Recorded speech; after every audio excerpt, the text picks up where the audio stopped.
Good morning and welcome to Sunrise. I'm Alero Edu and welcome to the month of March. Happy good morning.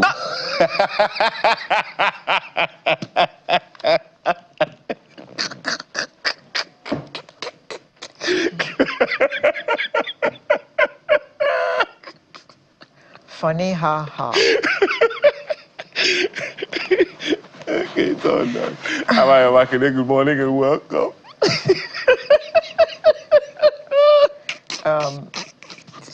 This is the beginning of the last month of the first quarter of 2025.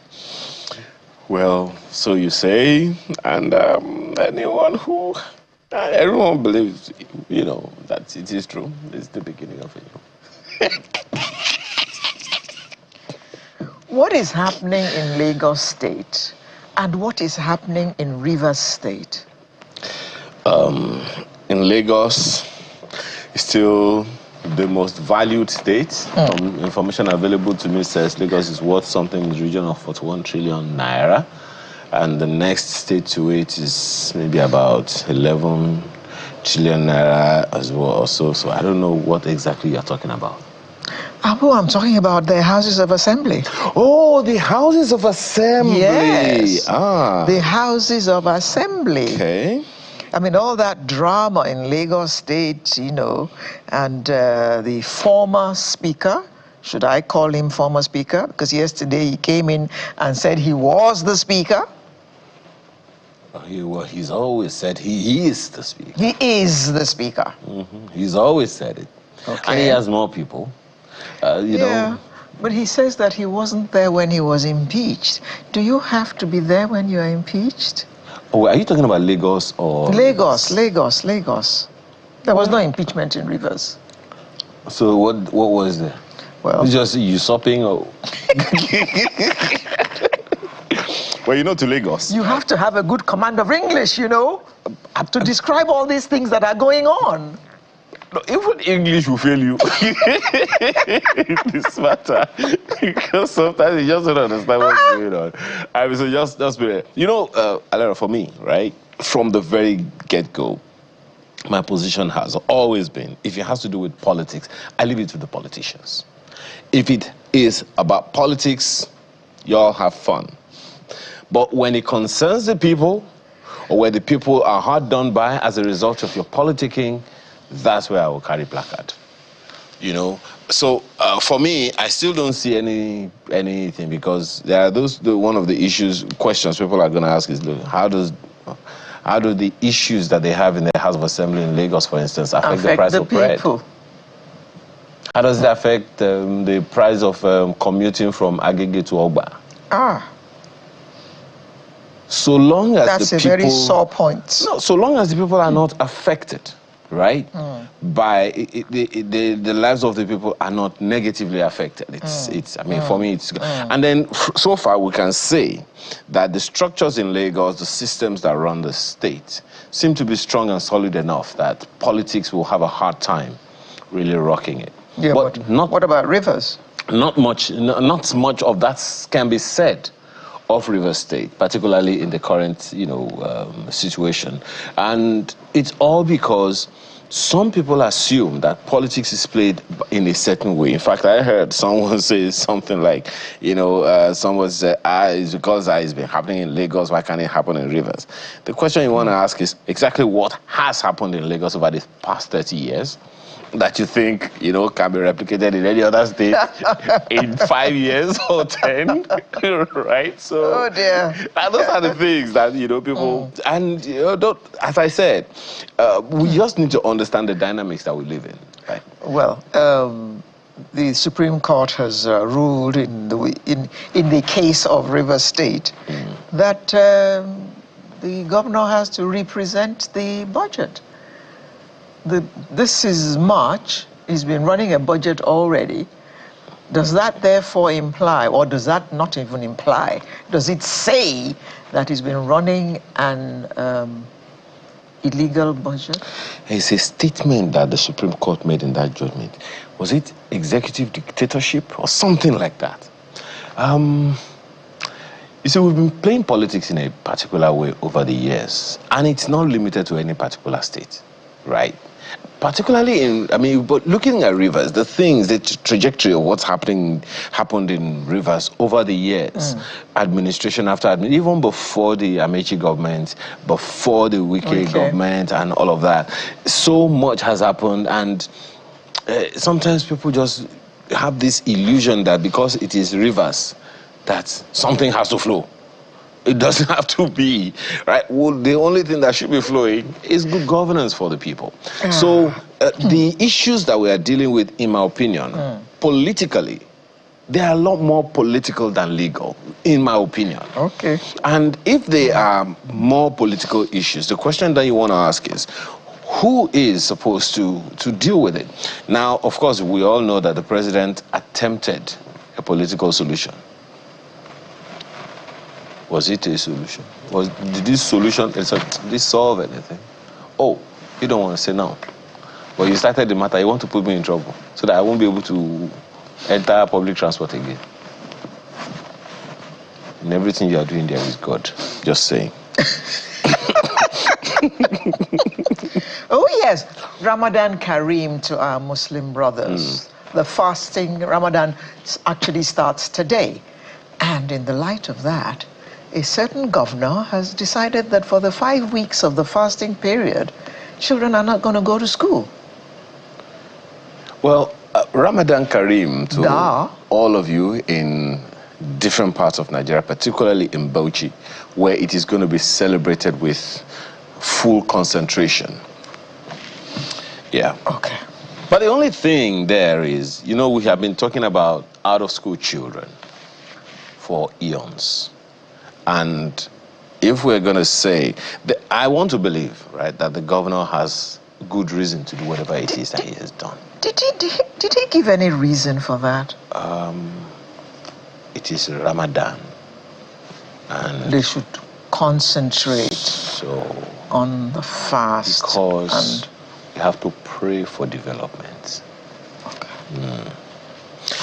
As I said, the governor has to have a good reason. Because he is a governor of a state.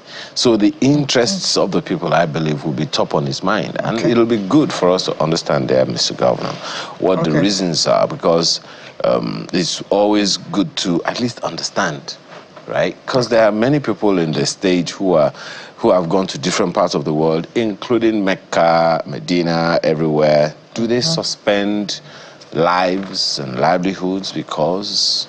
So implication is that for the 5 weeks, teachers are not going to be doing anything.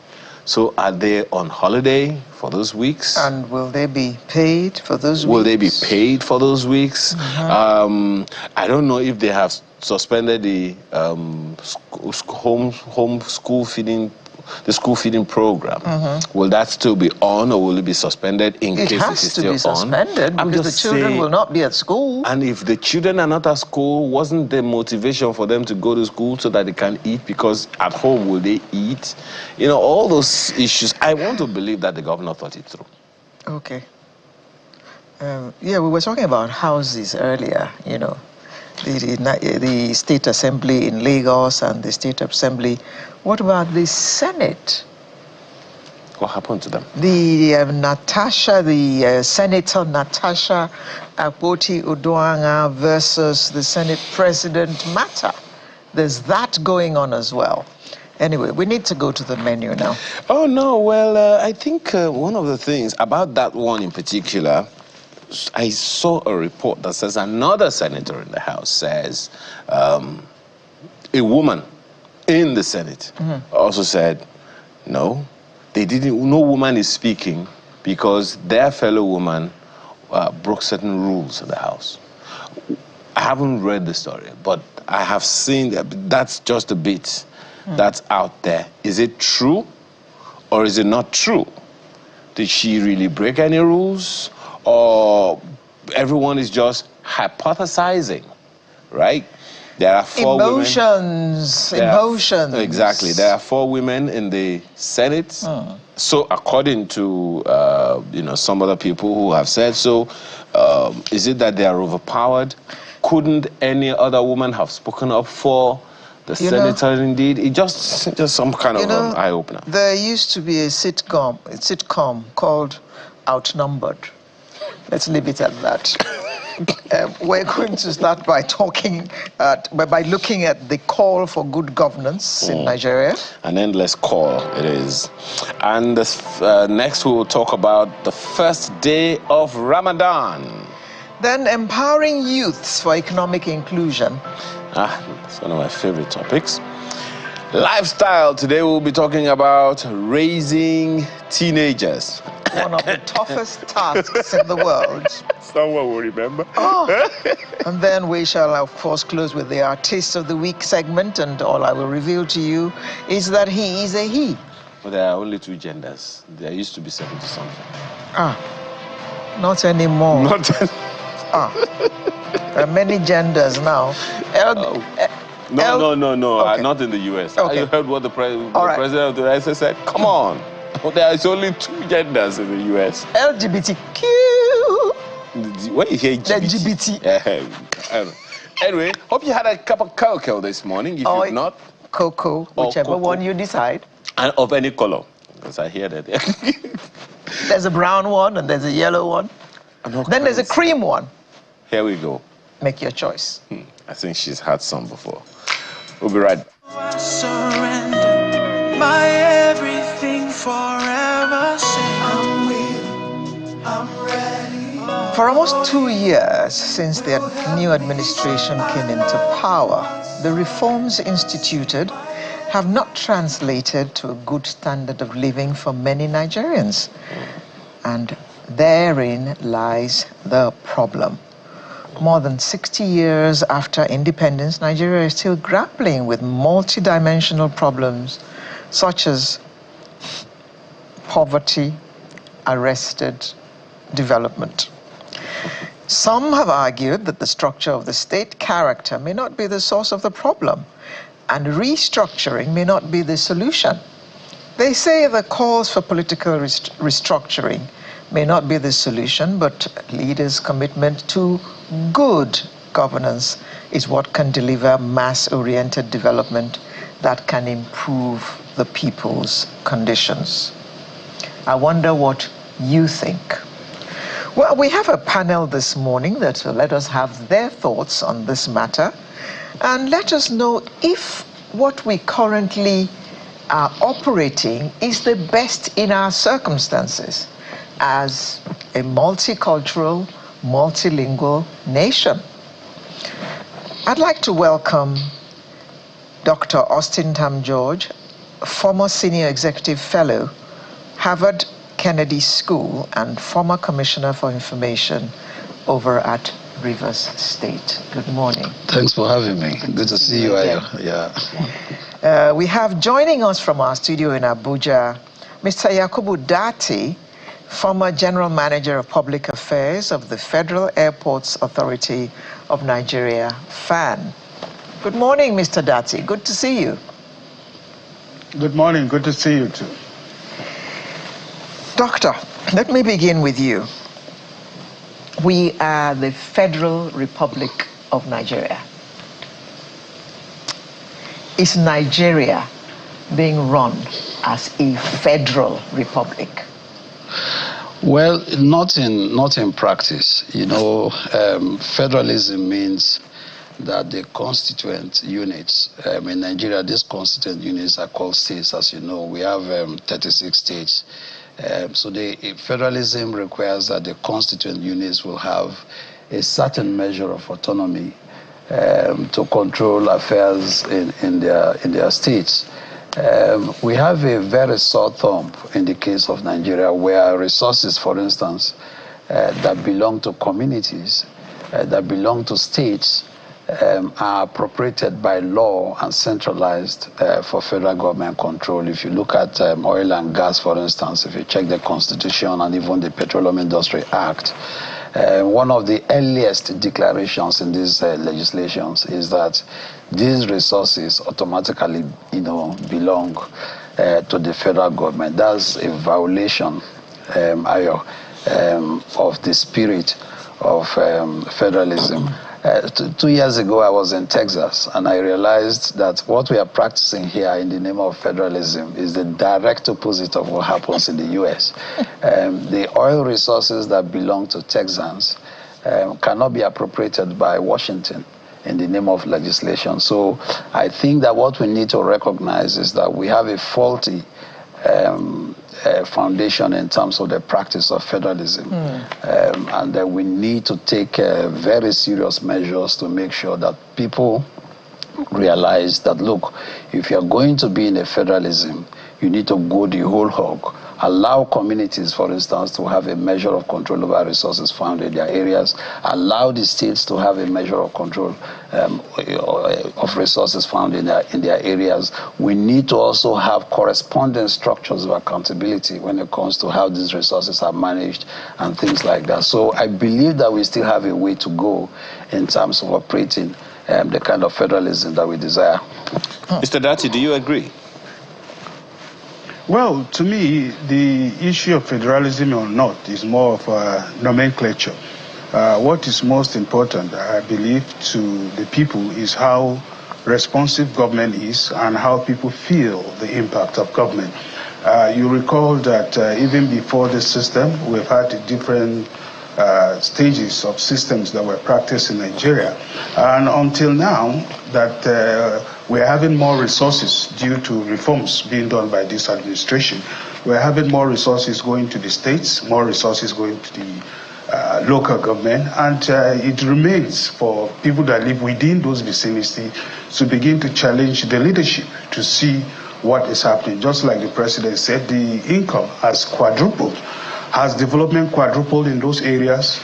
Those are questions that can be answered by people who live in those states or those federating units. So to me, I believe that the issue of resource control also has to do with the issues of management of those resource control. How do people feel those impacts? For instance, in the Niger Delta, so much has been, programs have been set up. The NDDC is there, the 13% derivation is there, and the impact, how people see the presence of government is based on how those resource utilization is being done in those areas. And I think those are the key issues that we should begin to think of, instead of always going through the tautology of whether it's a federation unit or a democratic unit. Thank you. Perhaps one of the issues, my apologies, Alera, perhaps one of the issues, Dr. Tam George, is the process order, if I can put it that way. There is the issue of patriotism, the issue of vision, the issue of type of governance, the issue of type of recruitment process, the entire gamut of our recruitment process and all of that. So are we putting the cart before the horse? Because when we are asking for patriotism from the people, it is one ask. We're asking for good governance. It is another altogether. There are those who have questioned, and Alera and I have asked quite a number of questions along that. Those who have questioned the fact that, are we even fighting poverty nationally, or individuals are first of all fighting the poverty in their own lives? Okay, you know, I think this matter is so important that we probably should take an example from what just transpired at the Supreme Court yesterday, so that we discuss these things in concrete terms rather than just as concepts and abstractions. Yesterday, the Supreme Court gave a judgment stopping the Central Bank of Nigeria from remitting money to the states, to Rivers State. Now, Rivers State is a constituent unit of the Federation. It has statutory right to the allocations that it contributes to the Federation account. Rivers State alone contributes over 40% of the oil that is drilled every day in this country, contributing substantial amount of money daily to the Federation account. Now, the Central Bank, the Supreme Court has said in its judgment that a matter as statutory as federal allocation should not be allocated to the state government simply because of the shenanigans of the Minister of FCT, Mr. Yeson Wike. Now, the point I'm making is that in a true federal state, in a true federalism, the Supreme Court cannot stop allocation that is a statutory matter to the state. So these are not matters of abstraction. These things have practical resonance.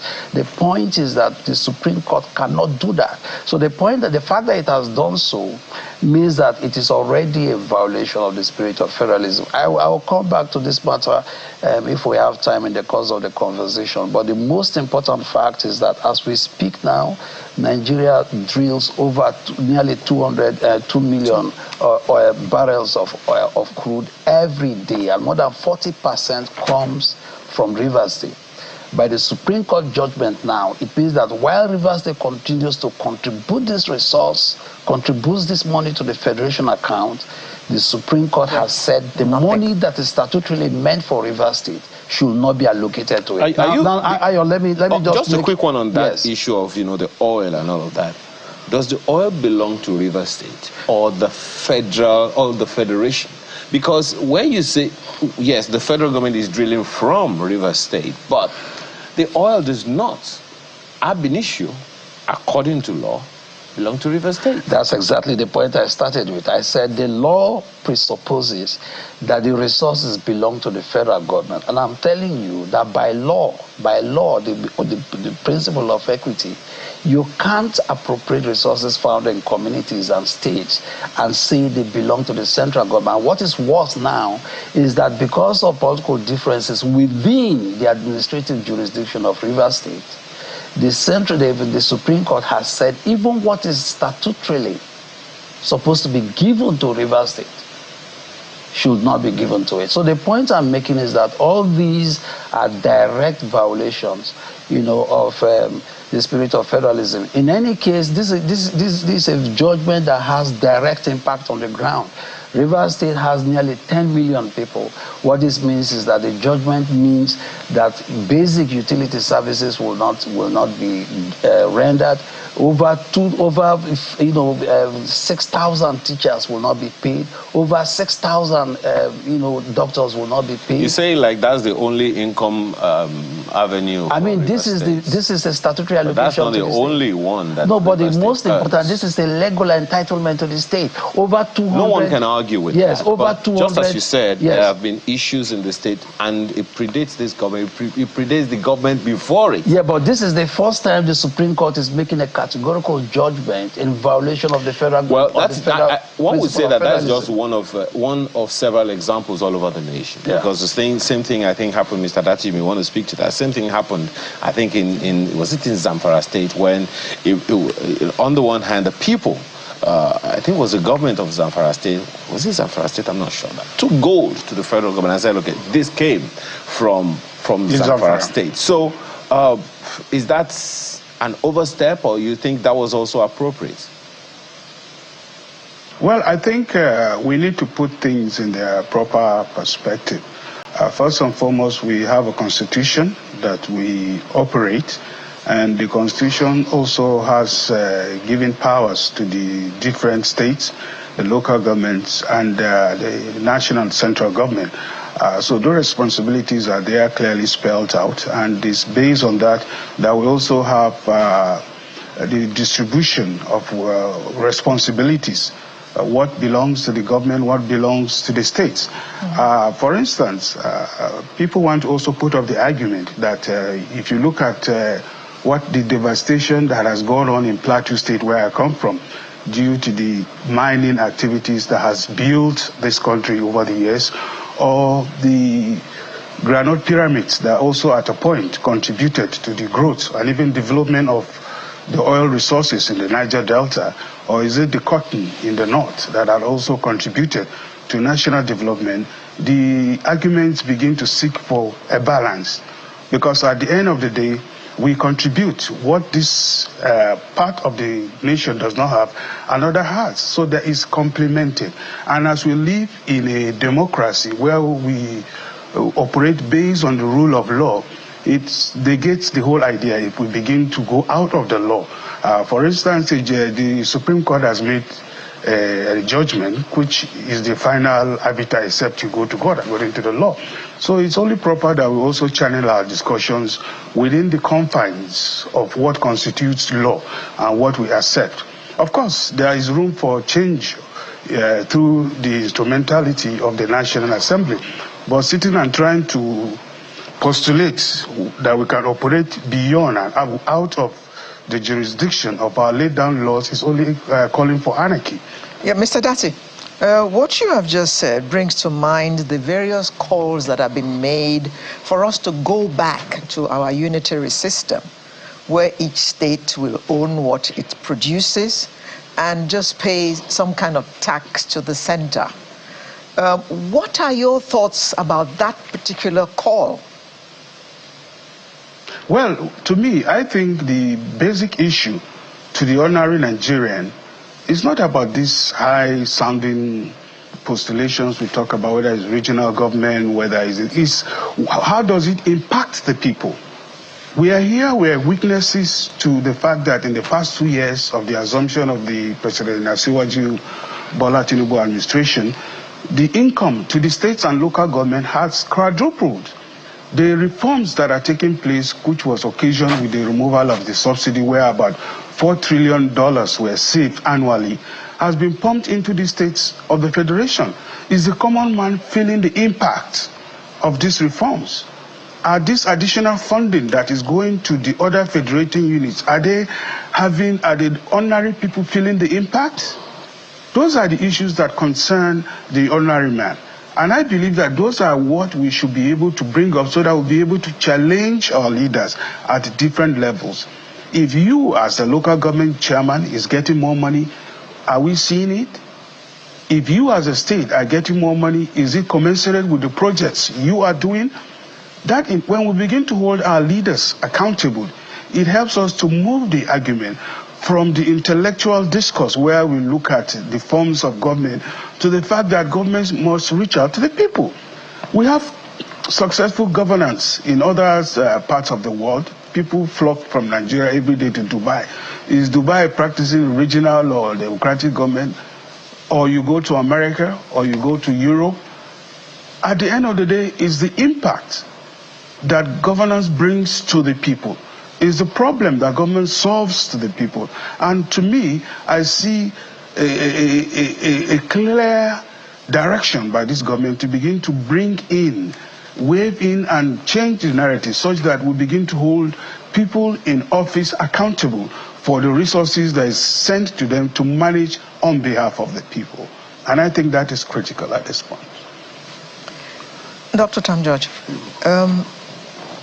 many have said all over the world that democracy seems to be the best way to govern a nation. We have had democracy for decades, and we are still where we are.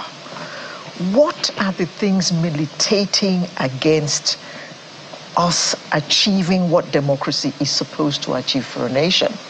Many will look at it as, particularly as it percolates down and it gets to the local government, this is the government that overlaps with the people, the lowest level. And yet in our country, the people are not feeling the effect of governance.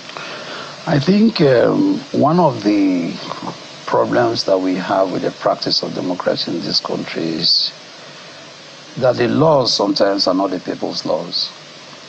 Let me give you an example. About 18 years ago, I got my doctorate in a university in South Africa. And I was then eventually invited by the University of Cape Town to be a fellow and to teach at the university. When I got to the premises of the University of Cape Town, I saw the legacy of apartheid. University of Cape Town has 2 cricket courts. One cricket court for the whites and another cricket court for the blacks. This segregation in sports was litigated through the entire process, legal process of South Africa, up to the constitutional court. Here in Nigeria, the highest court is called the Supreme Court. In South Africa, it is called the CON Court, the Constitutional Court, When these segregationist laws were litigated up to the Constitutional Court in South Africa, the Constitutional Court upheld the segregation of sports in University of Cape Town. I was a lecturer there. I'm telling you my experience. Wow. Now the point, what eventually happened... Even though apartheid had been abolished? No, this was during apartheid. Oh, okay. Now, but if you go there now, you still see that legacy of separation of two different cricket courts. Now the point I'm making is that if the laws are unjust laws, even if they have been affirmed by the highest court in the land, the people have a right to resist unjust laws. I am telling you that the judgment of the Supreme Court yesterday is an unjust ruling. It is an act of judicial aggression against the Rivers people. The people of Rivers State have a right to resist this legislation. Doctor, must you keep going to Rivers State? No, I know it's your state. Yeah, I know. I'm saying this because there's a tendency, to discuss some of these concepts, as abstraction. But there are other examples that yes, but because you are also a former commissioner. The point I'm making now is that we can want democracy as much as we want, but we also want to be careful to make sure that we do not allow unjust court rulings and unjust laws. So the point you're making is very important about how can we deliver service to our people and make democracy meaningful for the people. I believe that laws are very important components, very important foundations for the practice of democracy. My experience being in government and being in academics tells me that, we need to be able to make sure that our practices, our laws, our administrative practices, reflect the desires of the people. The allocation to Rivers State is not to Yeson Wike or to Fubara. It is an allocation to almost 10 million people who live in Rivers State. The consequence of what we are seeing now from the Supreme Court means that over 200,000 children are going to be out of school, likely from next week. And I'm saying that is not democracy. We need to rethink the kind of rulings that we have and the kind of legislations that we have. Only then can democracy be meaningful to the people. Well, Mr. Dati, I know you want to respond to a thing or two that you have heard Dr. Tam George talk about. Well, the focus of this conversation is on the call for good governance. The challenge remains that in many parts of the country, good governance is still a far cry. One of the attempts to ensure that good governance got to the people at the various levels, wherever they are in the country, is sort of the creation of states over the years. Gola State, for instance, was one of the largest, in terms of land space many years back. Now we have Adamawa and Taraba from that particular state. And how much better have the lives of the people been since that time is just one example. Oyo State was also a very large expanse, but now we have from Oyo State, we have Osun State. Have the lives of the people been made better as a result of that? So if we are looking at the structures that we have put in place, the structures that same thing with Sokoto State and a number of other states like that. If we are to look at the efforts to drill down governance, and I'm talking about governance, not even just democracy now. If we are to look at the efforts we've made over the years to drill down governance, what would you say is the real shortfall that we have?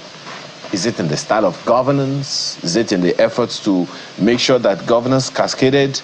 Is it in the way we run it? What exactly would you say the issue is? Well, I believe first and foremost, the issue of funding is very, very key and critical. I recall that, like in the United Kingdom, you even have some of the airports or ships, seaports being run by local governments. And they are able to do that because of the funding capability. And that is why we should see the silent changes that are going on in Nigeria, where more resources are being deployed to the local government to be able to make them more functional. Having served as a former local government chairman and also a commissioner in the past, I know the impact that you can have all the ideas you want to implement. But if you don't have the funding, which is critical, it now becomes a challenge. And that is why we are also happy with what is happening by other structures that are being put in place to serve as checks and balances. For instance, the EFCC, for instance, is already bringing to book certain people, former governors, like yesterday or so I heard about Theodore Oji, who was also brought into account. Now, all those, when the structures of government begin to work, it creates accountability. It also means that when leaders have resources devoted to them, there are also others that have the responsibility to ensure that those resources are deployed adequately. And that is why the deployment of more resources to local government is revolutionary as far as I'm concerned. Because the problem of Mikan local government, where I was chairman, is different from Obiakwa in Rivers State. But when those resources are deployed, it means that the local government chairman and his councillors will be able to sit and look at the problems that people are having. Is it the issue of a culvert? Is it pipe bomb water? Is it agriculture? Is it canoe? So those we need to trickle down development to the grassroots. And one of the key ways to be able to do that is to empower the third tier of government, which is being done as we speak. And by the time you have a stronger resources reaching out to the local government, and those resources, you have the chairman who is controlling, you have the deputy chairman, you have elected councillors, most often 10 or 15, depending on the number of wards. You have the supervisory councillors. So the resources are also being brought to that level to ensure that the people begin to feel the impact. And I believe that those changes are taking place gradually, and we are seeing a lot of things changing. And if you go around the country, you will see those that are performing, you will see those that are not performing, because everybody knows the resources have quadrupled. So I believe that this is one of the ways. Another way is also the reforms that are ongoing. For instance, a lot of savings have been made from the oil subsidy removal, the unification of the exchange rate, where you have only one window, has also saved a lot of resources that are being plowed back. Just one quick one, Mr. government. Dati. Something that you said now about more resources going to local government administrations and states and all of that. The question is, and you also asked the question the other time, are the people feeling it? So who should be asking the questions? We understand that there's still that arrangement being made to ensure that the resources go to the local governments as declared by the Supreme Court. Directly, yes, thank you, by the Supreme Court. So efforts have been made to execute that. And of course, after so many conversations with the state governors. But who should be asking the questions when the resources go to the states and the people are not feeling it? That's one. Secondly, each of these states have internally generated revenues. And some of them, we have also heard that some of them are not viable. I was listening to a friend yesterday talking about the fact that Lagos, for instance, the value of Lagos equates the value of 10 other states in this same country put together. Whether or not that is true, one can contest it. But who should be asking the right questions? What should Nigerians be asking to ensure that we put the right things in place? Because at the end of the day, if the people are not getting the dividends of democracy, then is democracy worth it? Well, thank you very much. I believe that for every Nigerian that sits, we all have a place where we call our wards or our local government areas. Whether you reside in Lagos or you school in Cape Town, you still have a place you call home. So the first point is for us to begin to hold those leaders at the local government accountable. Secondly, there are also structures on the ground, just like you have the House of Assembly. You have also the legislative arm at the local government that provides a supervisory role on how the local government is run. Thirdly, we also have other structures that have been put in ground, like the ESCC, the ICPC, that also have supervisory role or monitoring role over how resources are deployed. And so, but it must all start from taking responsibilities as citizens from those communities, asking the right questions. And also we have the rights to also not only challenge the leadership, we can also take them to court. Apart from the president, the vice president, the governors and the deputy governors, every other person can be taken to court, including the local government chairman. So we should begin to test the law. We should begin to exercise our power, the power of the citizen, to be able to challenge leadership to give account of itself. Not just to wait for when election cycle will come after 4 years or 3 years, as the case may be, but to call these leaders accountable. Now especially is the best time. The federal government is bringing reforms, bringing more funding to the local government. What is happening? I know there's been a lot of resistance here and there, especially for people who see the local governments as an extension of their cookie pie, where they can go in and take some. But gradually these things will begin to settle. Okay. And I tell you, even the elections, no matter how faulty they are in the local governments, will continue to improve over time. Well, there are those who would agree with you there, Mr. Dati, and say that during the Maurice Iwu era as chairman of INEC, we've since gone way past that one. We have a couple of messages. You have something? Okay, yes. This one is from Skittish Money 27, and she says, or he or she says, the question here is, which is better? Generate resources yourself and deploy and pay tax to central government, or central government give you resources that may not be enough to deal with your problems? I think the constituent units, the states, and even the local governments should be able to generate resources, manage them. You know, the point you made about accountability, even at that level, is very important, because having the resource to manage is one thing, then having the corresponding structures of accountability is another matter. But the point about paying resource tax, maybe to the federal government, is a very important point. My own contention would be that let the states, you know, have a good measure of control over resources found in their areas. The question then would be, pay resource tax. Do you think the state governments would agree that they would allow this local governments to also generate their own resources and pay them taxes? For instance, the minerals under the ground, they are all in the local governments. Yes, absolutely. The gold, the onyx, whatever the mineral, the oil, they are in local governments, not in states. Yes, you know, President Obasanjo in his time as president found a creative way out of this by suggesting that, look, while we give 3% derivation to the oil-producing states, the oil-producing states themselves should set up 13%, you mean? 13%, sorry, yes. Yeah, 13%, you know, to the oil-producing states. But the states themselves should set up structures, you know, that will, you know, cascade the monies that they receive to oil and gas producing communities. You know, it took different forms. Yes. Do you think it happened? Yes, it happens in some states. How was it effective? The extent of efficiency, the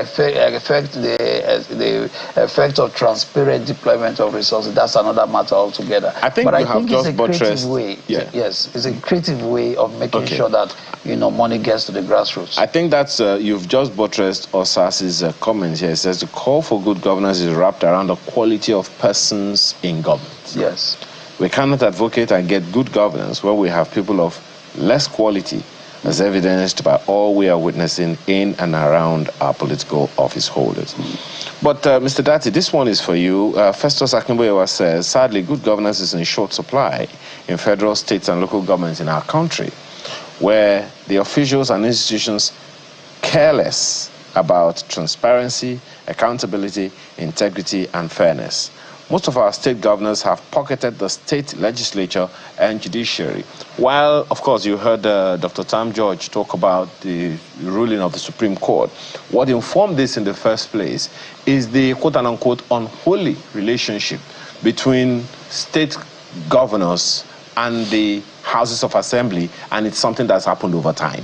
I remember there was a local government, there was a state in this country, I'm not quite sure which one, that had less than half, I think less than a quarter of the members of the House of Assembly, and worked only with that set for the duration of, the government. And it happened in more than one state, maybe about 5 or 10 states in the country. And it's the same thing that's happened in Rivers State, where the governor is speaking to just maybe about 5 legislators, and the Supreme Court says, no, this shouldn't happen because we have this and that and that and that. Well, that's an issue for lawyers to deal with. But what is your take on that, particularly in the light of what Festus Akinboyewa is saying here, that state governors have, quote unquote, pocketed the legislature in their states? That can't deliver good governance, can it? Yeah, thank you very much for that question.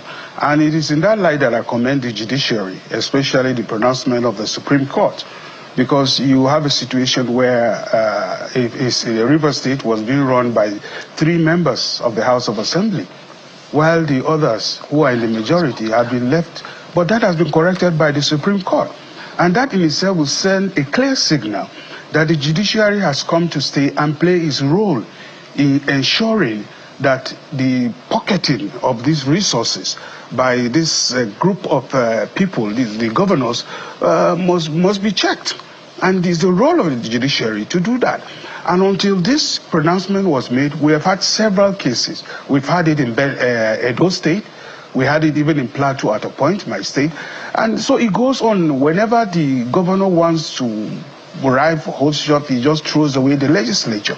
So that's why we are commending the Supreme Court and judiciary for this historic landmark judgment that is going to send clear signals about people who want to come into power and ensure that they pocket both the legislators, the local government chairmen, the local government legislators, even at the local government level.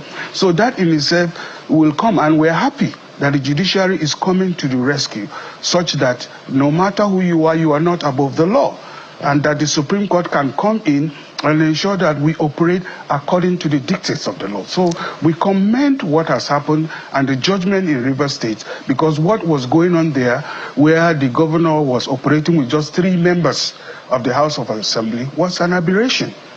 And so I'd like to that is why there's a lot of confidence being built up across the country now. Yeah, I'd like to briefly respond to that. We have another comment from another viewer, please. Professor Enakena says good governance in a federal and democratic system like Nigeria requires balancing power among different levels of government while ensuring democratic principles are upheld. Nigeria's governance structure is based on a federal system, meaning power is shared between the central government and 36 states alongside local governments. In a democracy, governance should be people-centered, ensuring participation, transparency, and the rule of law. Well, okay, you wanted to... Yes, I wanted to quickly respond to Mr. Dati's point about the Rivers State governor operating with just 3 members of the assembly. I think he got it completely wrong. The governor didn't just get up in the morning to say, you know what, I'm going to deal with only 3 members. What happened was that on the 11th of December 2023, 27 members of the assembly defected from their party and their seats were declared vacant. I mean, there is a whole case law, there is a precedent concerning, the fate of those who defect from their parties. And so what the governor said was, look, pending when all of these things are sorted out, I've got to deal with those who are legally members of the assembly. Look at what happened in the US just last year, Ayo. About 17 cases were filed against Donald Trump in the Supreme Court of the United States. But there was a separate case concerning the presidential immunity from prosecution after presidents leave office. So when these cases got to the U.S. Supreme Court, they said, no, you know what we'll do? Let us take the matter in the lower court in Florida that has to do with prosecution from presidential immunity. So what they did was to say, give expedited hearing to that matter. because it has direct resonance with to all of these other cases. So they gave expedited hearing to that case. And when the matter got to the U.S. Supreme Court, they decided that a president could not be prosecuted for actions taken while in office. And that was how the other cases collapsed. Now, some people might say, well, this is a different jurisdiction, but the same logical extension could have applied with the Supreme Court yesterday. What they should have done was to say, well, Governor Fubara didn't just get up to say he was going to deal with just a second, please. Yeah. How can we make sure that the more fundamental question of the defection of the 27 legislators were resolved? Unless you are a lawyer or a senior advocate of Nigeria, because they themselves are dealing with that. But the question is, and that is what Mr. Dati was speaking to, and which was the basis of the question, and which was the basis of the comment of Festus Akinboyewa, that it is. I mean, do you think it was appropriate that an assembly, a House of Assembly, a legislature of about 30 people is reduced to less than 5 or thereabouts, and that's the number that the governor would deal with of any state? And as I said, it's not just Rivers. Yes. He also cited the example of some other states. Yes. The question here, just a second. Yes. The question here is good governance. Yes. So once people begin to see these aberrations, yes, and they see that the governor is a governor of any state, yes, even in Lagos, we're having some issues here now of the House of Assembly. Yes. So when these things happen, it calls to question whether or not there will be good governance. Yes, you are very correct. The fundamental question has not got to the Supreme Court yet. There is a matter before the Federal High Court in Rivers State as I speak now concerning the legal status of the 27 members of the House of Assembly. So you think that the pronouncement of the Supreme Court has not put paid to that? No, it hasn't. That's the point I'm making. The Supreme Court said that those 24 people should be recognized. The Supreme Court should return to the House. Yes, but the Supreme Court did not give any ruling concerning the more fundamental question of defection. Because this question, Ayo, just a second, I know you are very enthusiastic about this. We're running out of time. Yes, but the more fundamental question here is, these people defected, and there is case law, there are decided cases about what happens to those who defected from unless you are a lawyer. I think Mr. Dati also wants to say something to that. Gentlemen, we need to wind down now. We only have 2 minutes left. Mr. Dati, I'd like to take your last word on the issue of the call for good governance. Well, mine is that we must recognize and give support to institutions like the judgment of the Supreme Court. I believe that people like Dr. Tom, who are key stakeholders from the state, should begin to look at how they can bring around and create a synergy whereby there will be an understanding to obey the Supreme Court, because that is the final court of the land. If you begin to challenge the Supreme Court, this court does the final say. You begin to create more problems and anarchy in the state. Don't also forget that this is not the first time we are having a situation where revenue is being held back. It happened under President Jonathan Obasanjo when Lagos funds were withdrawn. But the present president, who was then the governor, had a way to look at how to raise resources, and he was able to run the state for 3 years. Okay, thank you, Mr. Dati. Dr. Tam George, your final word on the matter of good governance. Your last word. My point is this. The more fundamental question of the defection of the 27. I'm talking about good governance in Nigeria. Yes, this has direct resonance for good governance in Rivers State. So the point is in Nigeria. Yes, Dr. Tam George. Rivers State is a very key component of Nigeria. So is Lagos. Yes, so is Lagos. So Abuja. the question of defection has not been addressed. But the matter about good governance is something we all desire for.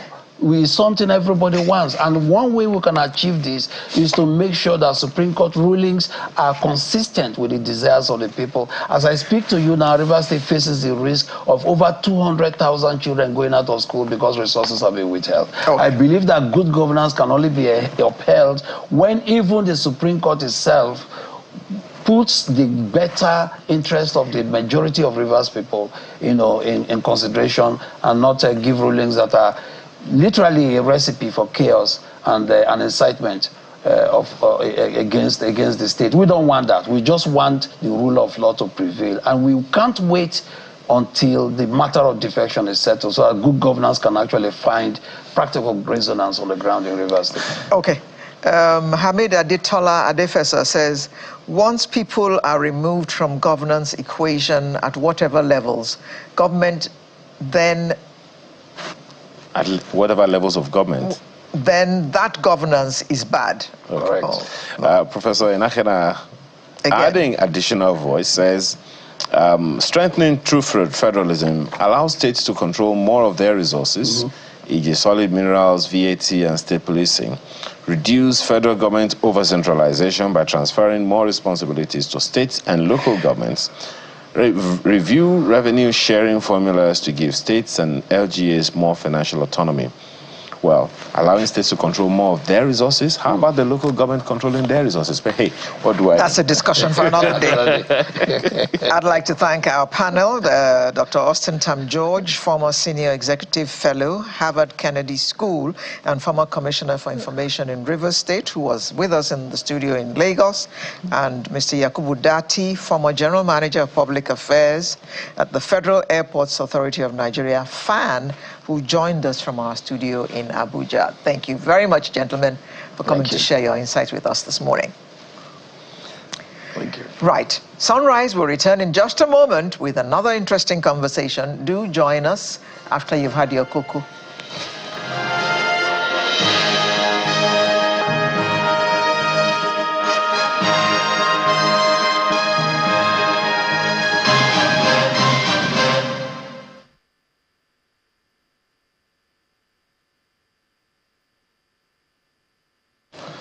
So let's talk about youths. Oh, by the way, let me ask you, have you had your cocoa or cocoa? Because that's what Alero asked me to ask you before we begin this conversation. Now, the youth population represents a vital force for economic growth and innovation in any country. And I've heard repeatedly from the president of the Africa Development Bank Group that Africa has a youth bulge, and about 70 plus or minus % of Africans are young people. Over 50% of the global population is under 30. Youths ages 16 to 24 make up 16% of this. And Nigeria's case is rather peculiar. One of the youngest populations in the world, 70.6% of its population under the age of 30. Whoa. Yeah. So, what do we owe them? In Nigeria, we have unemployment and underemployment rates among young people, and the numbers are alarming. Empowering this demography is essential for sustainable economic growth. Two gentlemen are here with us to discuss this. Architect Ovie Benije is vocational training and water solutions consultant. Thank you for your time this morning. Thank you for having me. Yeah, as well as Mr. Maurice Ekong, who is lead consultant, Morana. Thank you very much for your time. Thank you for having me. Let me begin with you, sir. It's Ekpong. Ekpong, yes. Ekpong. Okay. So let me begin with you, sir. How precarious is that situation, that we have such a huge population of young people? How precarious do you think it is for you? Extremely precarious. Wow. Extremely. Emphasis on extremely. Precarious is a very dangerous word already, because it's talking about a tipping point, right? Now, when you add extremely to it, it gives you a reality check of where you find yourself, and not doing something about it urgently can lead to a crisis that you have zero control over. That's how bad the situation is. Now, we have enabled over time a belief system that you can earn without working. It's impossible. The only reason somebody pays you money, the only reason somebody gives you money in exchange is because you have helped him solve a problem. Now we have a bulging youth population, and it's not just the youth in Nigeria, sadly, that add no value to anybody and yet expect financial reward. Just turning up in our psyche is enough to earn a reward. A nation can never stand with that premise in the mind of its people, and especially the mind of the youth. Mr. Buniche, I wonder if you saw that video about a boy of about 9 or 10 who was asked what he wanted to become when he grew up. And his prompt answer, without even thinking about it, was a Yahoo boy. So try telling that boy that he cannot make money without working. Because at home, it's been ingrained in him. Okay, maybe not at home. Like I tell my son, you are listening to somebody. Somebody's voice is speaking in your mind every time you are thinking. And I pray it's my voice. Now, every human being you see walking on the street has a voice that is telling them what is ruling in their lives. Yeah. And this boy has grown up in an environment that has told him the easiest way to make it in life is by Yahoo. When I was growing up many years ago, somebody was asked, when you grew up, what do you want to become? He said, I want to be Igbinedion. Igbinedion was a prominent businessman in Benin. No, we're saying, do you want to become a doctor, an architect? He said, no, I want to be Igbinedion, finish. His understanding of it was, he saw somebody affluent who lived a larger-than-life lifestyle, and that was his aspiration. How he was going to get to that place didn't matter that a thought. Let me ask you, Mr. Ekpong, the question of precarious. I remember, I think it was former President Obasanjo that also raised this issue that, look, if we don't address the issue of young people, as Architect Buniche said, we're on a ticking time bomb. So, is it that we're unaware? I mean, I think for the longest, we've been aware. We didn't suddenly arrive at a youth population of 160 million, I think the challenge has been a failure of planning over time to accommodate this number of young people. Again, on the question you asked Architect Ovie, it's not like having a youthful population of 70% is precarious. It's also an opportunity. Right? I asked that first. Yes. And there is a reason. I have heard former President Obasanjo speak. Yes. I've heard President of the AFDB also speak about young people, seeing them as opportunities. Of course, it's an opportunity. But the fact that we are not giving them the attention, the fact that rather than exploit the oil that they are, we leave them to their own whims and caprices. It is precarious. Yes, it is. And I'll give you a personal example. I think it was in 2021, myself and some colleagues brought in an expert to appraise an opportunity somewhere in Cross River. This was an agricultural opportunity. Some of the rundown oil palm estates, to be precise. And then when this British guy came, somewhere in Cross River, there were so many young people on Okadas doing nothing. And he said to me, 2021, that if you have this many people doing nothing, you have problems on your hands. So that's Cross River, but this is also a prevalent problem across the country. Nationally. You go to the north, you see so many people milling around doing nothing. You go to the east, so many people milling around doing nothing. So these people become fodder for any kind of opportunity just as a survival mechanism. Right, so the person who comes with the highest, maybe the best promise for the highest returns, no matter how dangerous, no matter how illegal, those people are, just to survive, are going to move in their direction. Okay. let's Mr. make Benitez, progress. okay, you have made the point now. We have plenty of young people milling around, practically in all the 36 states of the country and Abuja, milling around doing nothing. So we need to make them do something. We need to get their minds busy. Otherwise, they will become cannon fodder for Boko Haram and God knows what else is brewing that we haven't even seen yet.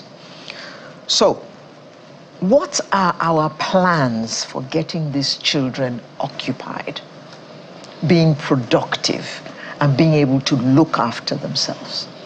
Okay, so the federal government has come up with what they call an ASO Accord to do financial, economic inclusion for our youth, right? Now, the only way to get them away from harm, first for themselves and then for the nation, is to get them creatively engaged in productive activity. Now, productive activity requires you to design goals. When you design goals, you come up with plans to achieve those goals.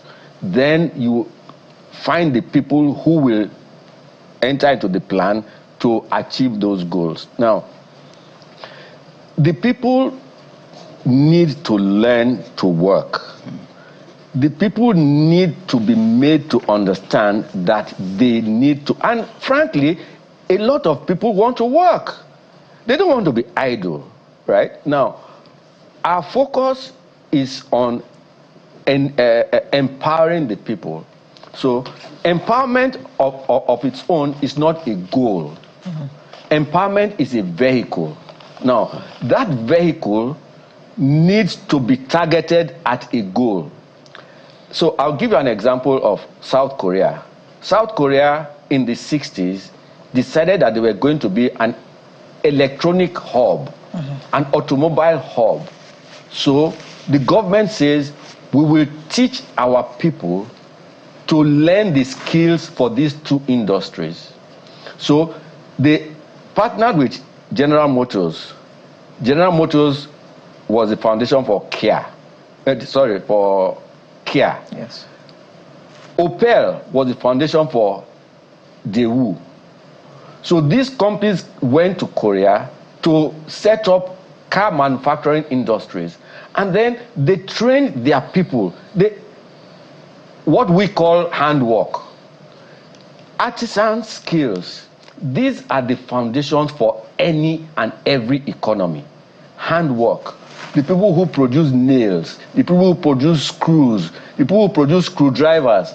They are cottage industries in people's homes, but they need to be trained. So the key here is training. Training is never just a word that you bandy around.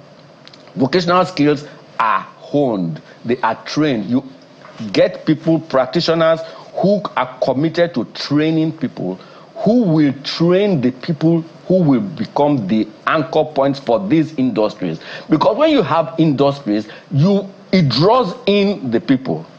It draws in the people. We have a large industry in Nigeria called the construction industry. Estates are being built everywhere. All kinds of buildings are being, roads are being built, and they require trained personnel. We don't have those trained personnel right now in Nigeria. So we have a challenge with establishment. Establishment is both government and private sector. So we have large construction industries, companies, for instance, Julius Berger, Craneborg, G. Kappa, plethora of them. Yeah. Now, we need to get them committed to getting our people trained. We're not looking for engineers. Our universities are producing engineers. The bricklayer, the plumber, the bricklayer and mason are two different people. The tiler, the people who run the lights, and all those things, we need to get them to commit to bringing in skilled people. First stage is we get the trainers, an army of trainers that we will now deploy to different parts of the country, and then do advocacy on radio. Go to palaces, They call their people. We talk to them about vocational skills. I'm a trained plumber. I'm an architect, but I'm a trained plumber. I trained as a plumber when I was 46 years old. Not because the goal was for me to become a plumber, but to train plumbers who will do work for you and you will not have problems. We don't have those people in Nigeria presently. So when we have an army of trained people, the army of trained people from Togo, from Benin, from as far away as Senegal, that come to take away our money will be cut off. If I tell you the amount of money that leaves this country through those artisans, it's mind-boggling. But that's money that should be sitting in our pockets here in Nigeria. Perhaps the challenge has always been, because this problem you just highlighted now happens in South Africa, happens in the US, and a number of other things. Like sometimes when you're at home, you don't know what you have. But you know, go and ask Trump what he's going through now, that he has deported everybody. Exactly the point that I'm making. Yes. So, but now, Mr. Ekbong, perhaps one of the challenges is how we communicate with the young people. They have their language code. As Idi Kabasa said at a conference he spoke at, every generation has its language code. We can't ignore that language code, otherwise we will be lost in communicating with them. When Architect Biniche and Alero were growing up, they didn't dare look at their parents in the eye. Now you sit down there. What's the first question you're going to hear? Why? Why? And it's the same for the millennials, Gen X, or Gen Z, or whatever you call them. Now, and of course, Gen Alpha, they're gonna. There's a whole language code, you know, all by itself. So while I totally align with what Architect Biniche is saying, are we speaking to them in a way they can see what we're saying? It's a whole load of money, he's very correct, leaving this country. But are we speaking to them in a way that they can say, okay, you're right, I think I'm ready to get my hands dirty? Yeah, so that's a very interesting question. The straight answer would be no, perhaps. I mean, because if we are, the whole objective of communication is to get the right feedback. So if we are not getting the right feedback, and we haven't for some time, then it means we are not exactly communicating with them. Someone said we must adapt to changing times while holding on to unchanging principles. So true, the previous generations had their own communication models, you know, had their own understanding of language and everything. And this generation has a very different perspective to things. So I think very clearly, maybe policymakers or governments that have plans like they have for economic inclusion, which the architect alluded to, must also find a way to communicate exactly what the benefits are to the, to the youth that they're targeting. If you go to a Dubai, or you go to a Middle Eastern country, or you go to any other country, you go to Singapore, you find people on the streets communicating and understanding the vision of the country and keying into that because they see that, this benefits me. But in Nigeria, there is no Nigerian dream, so to speak, right? If we talk about economic inclusion, the person down the road doesn't even see how that benefits them, right? You talk about whatever policy government proposes, you can't find the ordinary person on the street, let alone the youth, speaking to them and owning those policies, owning all of that. So I think the first place to start would be to clearly paint a vision of where we are going as a people, right? The government, President Tinubu's administration wants to see a $1 trillion economy by 2030. Now, how will the 160 million Nigerian young people key into that, and what would be their, the benefit for them, right? How would they see themselves in that vision, and how would that affect their own pocket? That's another very, very good way to look at the issue, leading me to another question, Architect Biniche. while the president is looking at a 1 trillion naira, $1 trillion economy in Nigeria, he's also looking at a 30-day youth conference. And so when we had a guest here, sitting right where you are, Architect Beniche, Dr. Samadi Emi, I asked him, if you had to be a part or consult for that conference, with the president, what would you recommend? He said the government should go, the president should go to that conference with images, paint pictures for the young people, and put it before them and say, this is the Nigeria we are thinking about. What do you guys think? And naturally, one would say that the way to communicate that will be through the educational system, right? I've over time looked at the Nigeria Education Research and Development Council's efforts at creating educational curricula, and I'm looking for the future in those curricula. I see Chinese children using whatever to build houses, do all kinds of things that look like they're playing. But I'm looking for the future in the educational curricula. Do you think that's a problem? Or you think it's just we're just building into something? Curriculum development is so critical, and who designs the curriculum becomes the real issue. First who, then what? Right? First who. If you don't have the right people doing the job, then, I mean, the job is already dead from the very beginning. So, you see, for instance, everybody's mind is fixated on what's in it for me. What am I going to get out of it at the end of the day, right? Now, if I tell you that you sit down in an office as a graduate, how much do you earn per month? On the average in Nigeria today, what a starter graduate, working in the bank, how much does he earn in a month? I don't think he earns more than 250,000 naira if he earns up to that. What do you think? Does he end up to 250,000 a month? Yeah, I think one of the banks recently opted to about 500,000 for entry level. So I was about to tell you, it depends on the bank. So you now ask yourself, how many people can the bank industry employ? So how many openings are there in those spaces that everybody is sitting down and wanting to enter into? But now, I employ plumbers, for instance, and I pay a plumber for every day he turns up for work. I pay him 10,000 naira a day.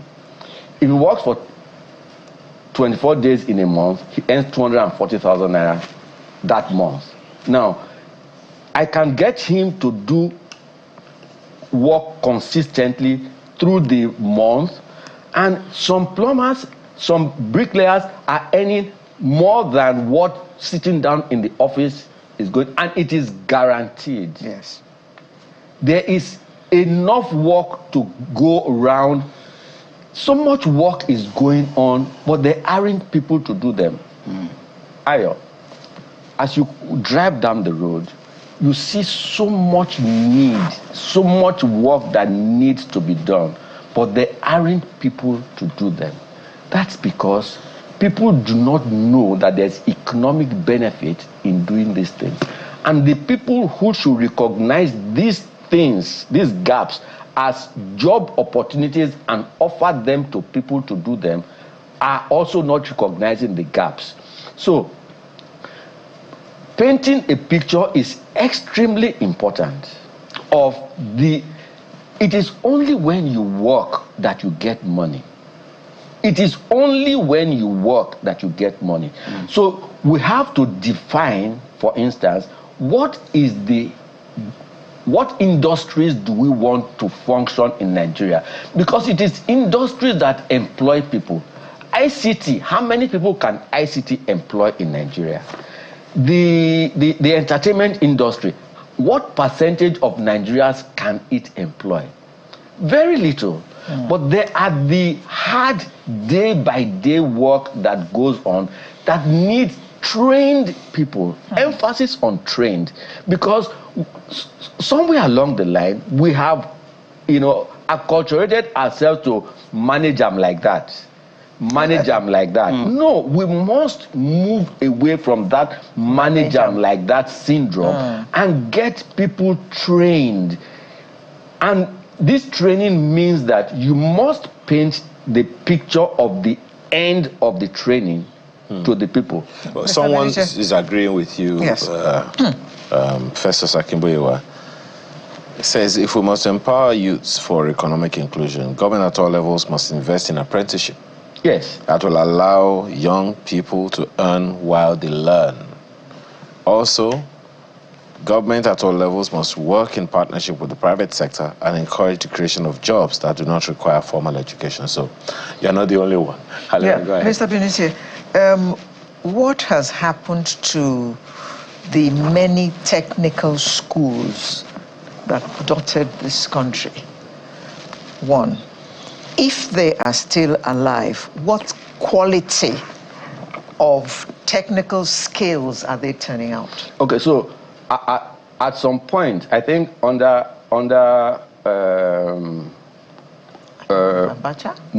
Murtala's government, right, before Obasanjo, we sent city and guilds away from Nigeria.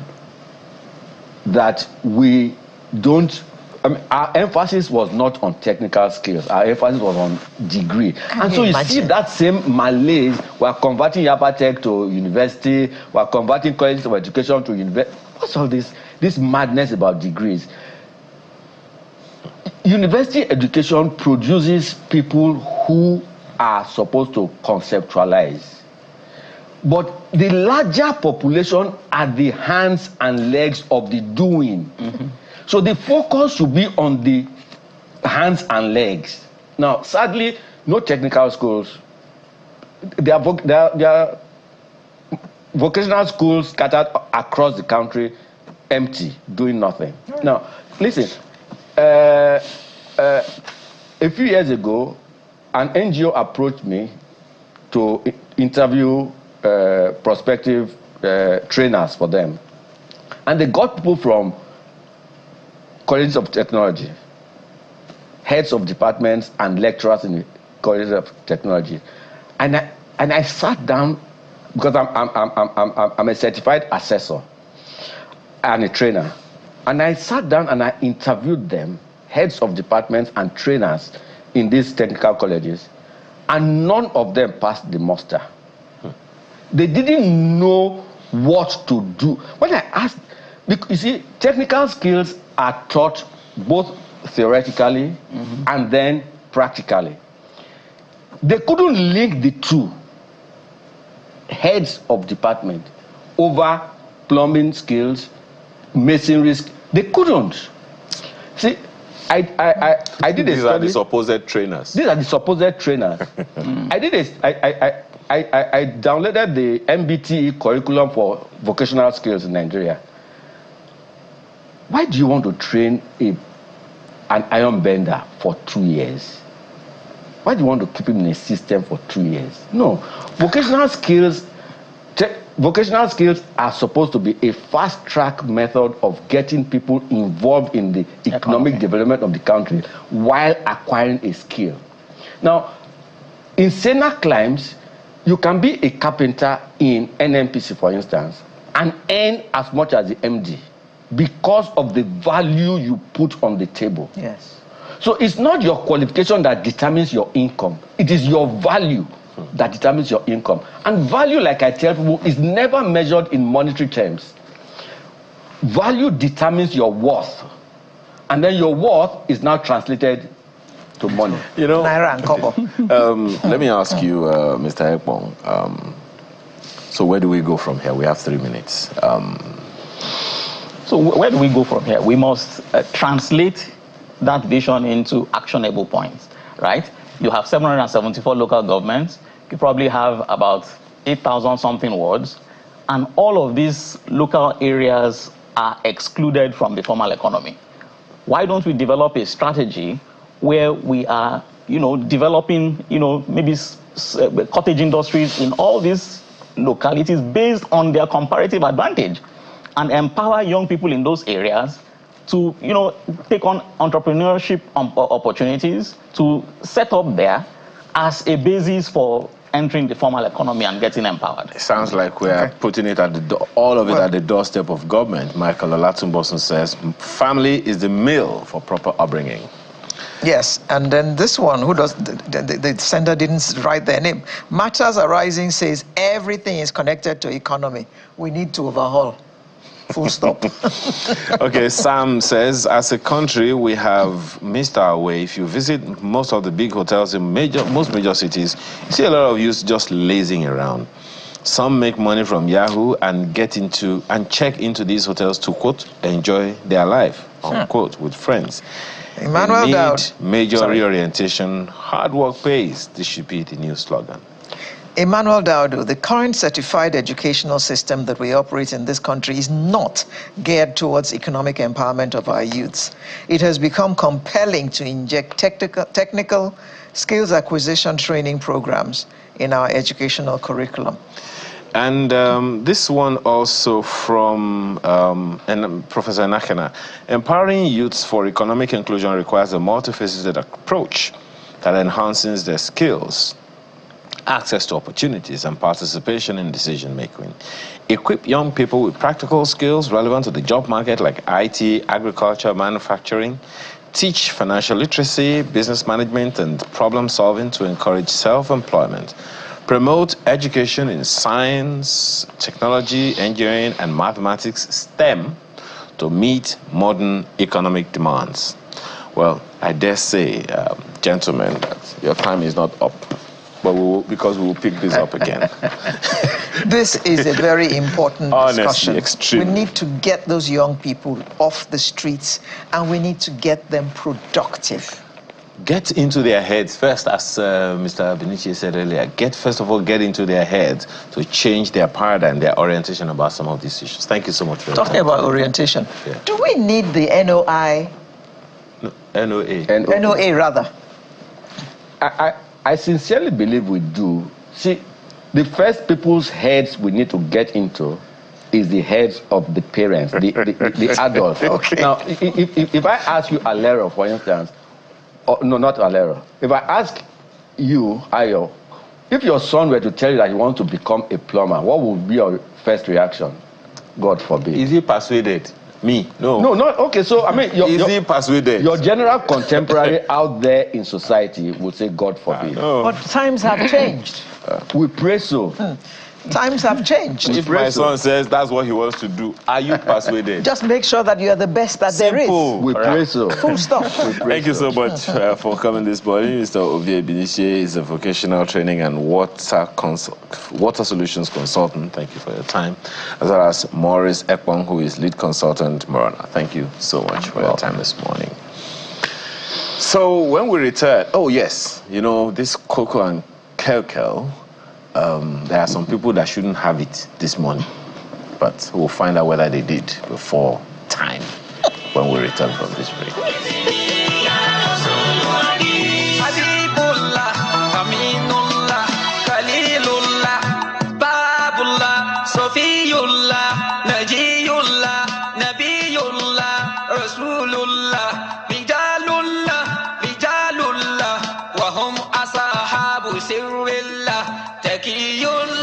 Today is the first day of Ramadan, so we can safely assume that before the fasting started this morning, the moon was sighted at some point in the course of the night. And it was announced by the Sultan. Yes.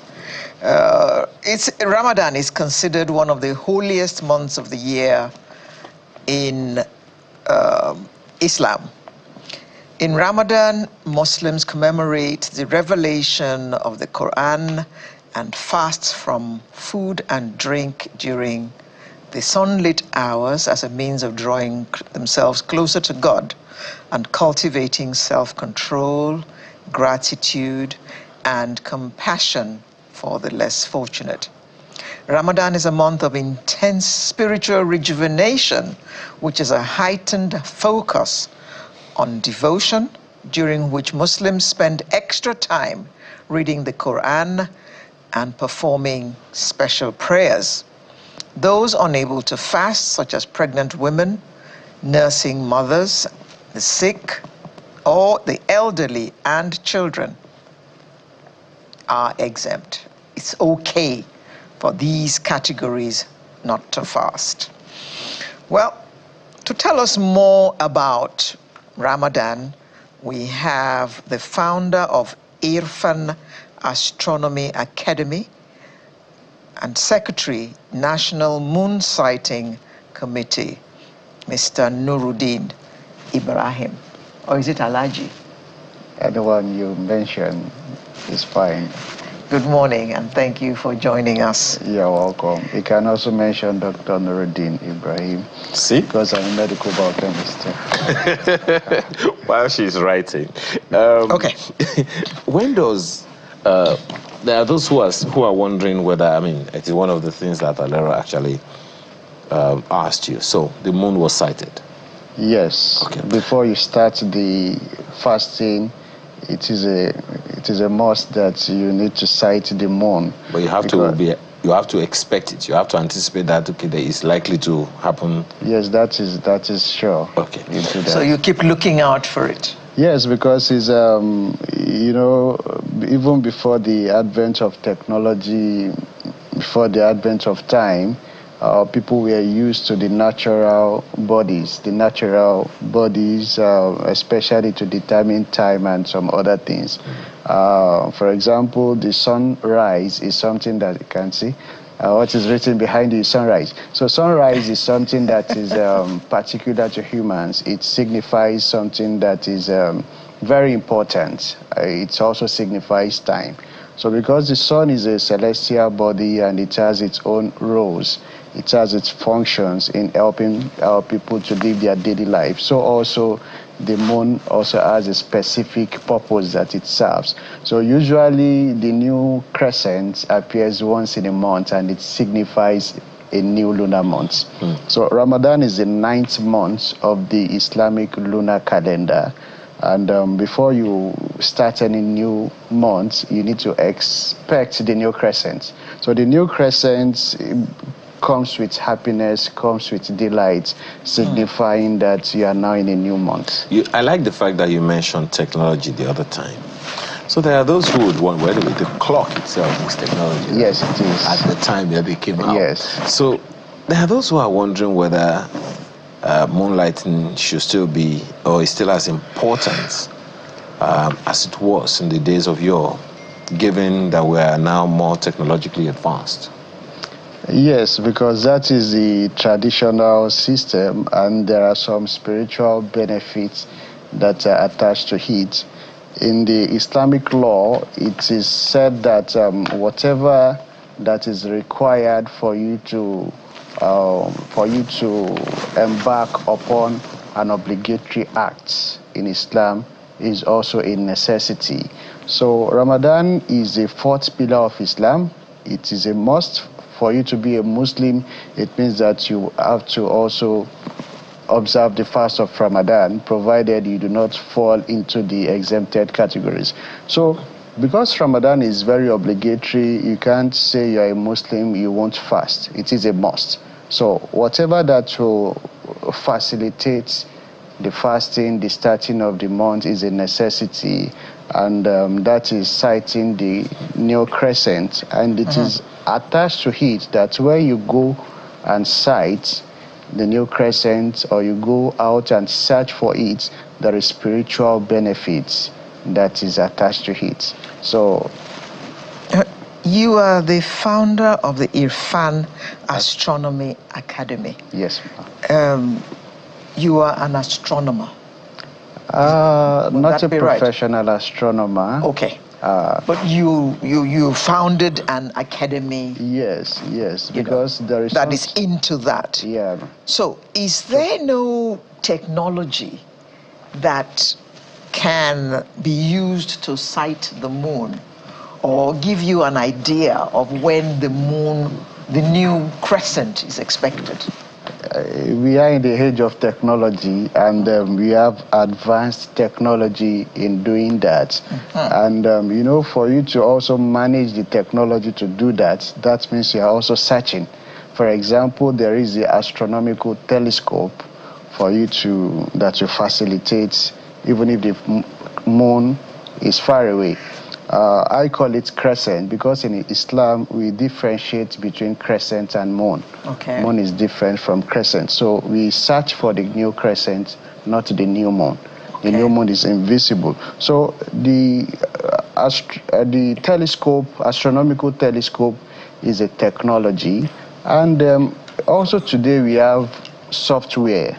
We have other technological advancements that have been introduced that you can even predict when the new crescent will appear for this year, for next year, for 20 years to come, for 30 years to come, just as we've adopted technology in our daily prayers. As Muslims, we perform obligatory prayers 5 times daily. And at the beginning, the first prayer is you have to wait till dawn. And that was during the past. You need to wait till dawn. The dawn is characterized by some natural phenomena, the cold breeze, the cock, when the cock crow. So all those things are things that help us to know that, okay, it is time for dawn, that we need to pray. Then the sun, there is a position that the sun needs to be. Okay, let's say when the sun immediately crosses the zenith, that is known. So we pray during that time. So those are even at sunset, immediately it is sunset, we pray. Appearance of the twilight, you also pray at those times. But because of technology, we don't need to wait for all those periods, because there are software on the phones now that will give you the times for prayer for the whole year. So you already have them. So the technology has been used to solve that problem. And so also the same technology that has been used to predict solar eclipse, that has been used to predict lunar eclipse with accuracy for 2 years, for 10 years, for 20 years, can also predict when the new moon, the new crescent is going to appear. So can I therefore conclude that based on this technology you have spoken about, you can actually give us the date when the crescent will appear for the next Ramadan? Yes, it is possible, just that there are still challenges that have to do with theological challenges. Okay. There are theological challenges. Okay. Some people still believe, it has to do with education. You need to continue to educate people. You need to continue to enlighten them. It is not everybody that thinks technological the way we are thinking. So we still need to tell them that, okay, even introducing technology does not mean that we are going away from the theological basis. Okay. So we need to take it with ease. And because we are in Nigeria and there is a body that regulates the sighting of the new crescent, and also a body that regulates the announcement of the month of Ramadan, the body believes in the principle that you still have to go and search in the traditional way. And it is not easy for us to change that principle for now. So the National Moon Sighting Committee is still on the principle that as Muslims, instead of predicting when the new crescent is going to appear this year, next year, or years to come, they are on the principle that that the technology will only guide you to know when to go and search. And that is why it was announced that Friday, 28th of February, is the day to expect the visibility of the new crescent. So people should go out. It has been announced like 2 weeks before then. That is application of technology to an extent that on Friday, 28th of February, it is expected that the new crescent is going to appear immediately after sunset. till like 7:30. So that is one application of technology. So they are using that partially, but they still believe in the traditional system that people need to go and search.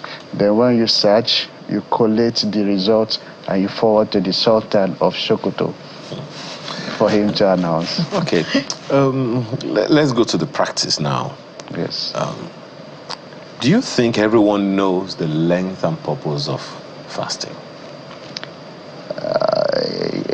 Not everyone knows that, because you cannot know everything. But an average Muslim has the knowledge of the fundamentals of Islam. Maybe we should put better, average Muslim should have. Yes, okay. yes. So, for those who don't know, Yes. Tell us. what's the length Okay. And the purpose. Thank you. You know, as Muslims, even if you were not a Muslim before, the very first day you decide to become a Muslim, they introduce you to what is the pillars of Islam.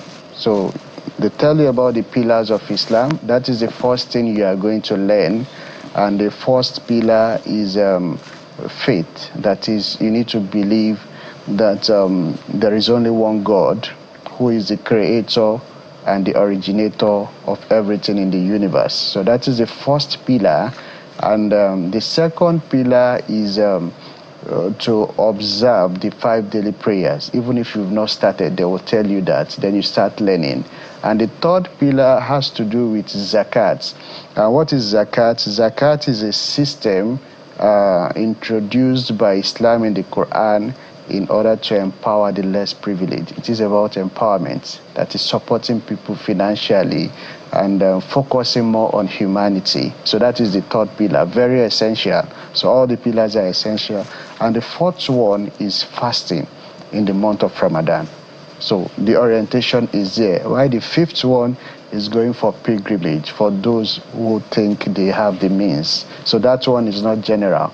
So only for those, for selected people who think they have the means. So as Muslim, you need to know about the fasting of Ramadan, and they have to give you the orientation that the fasting of Ramadan is not by choice. It is something that is compulsory. You must observe the fast of Ramadan. How long is Ramadan? Yeah, very good. Ramadan is a month, and a month in Islam is either 29 days or 30 days because of the lunar cycle. So there's something called lunation. So the moon revolves in 29.5 days.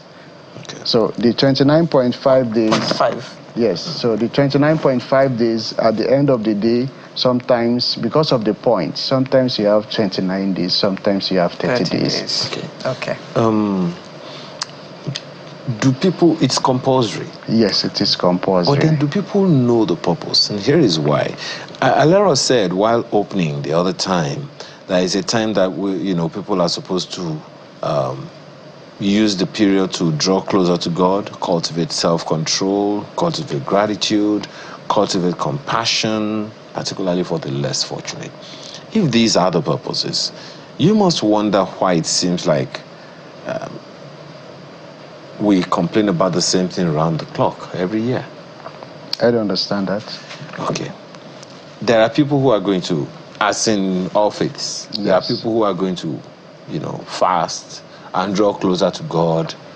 But it will seem like as soon as we're done, we're back to where we were before we started in the first place. Yeah, that is true. Is there a way to review the benefits of the previous one before we go into the... Yes, fasting is just for 29-30 days, and the purpose, as stated in the Quran, is for the fasting Muslims to attain the level of piety.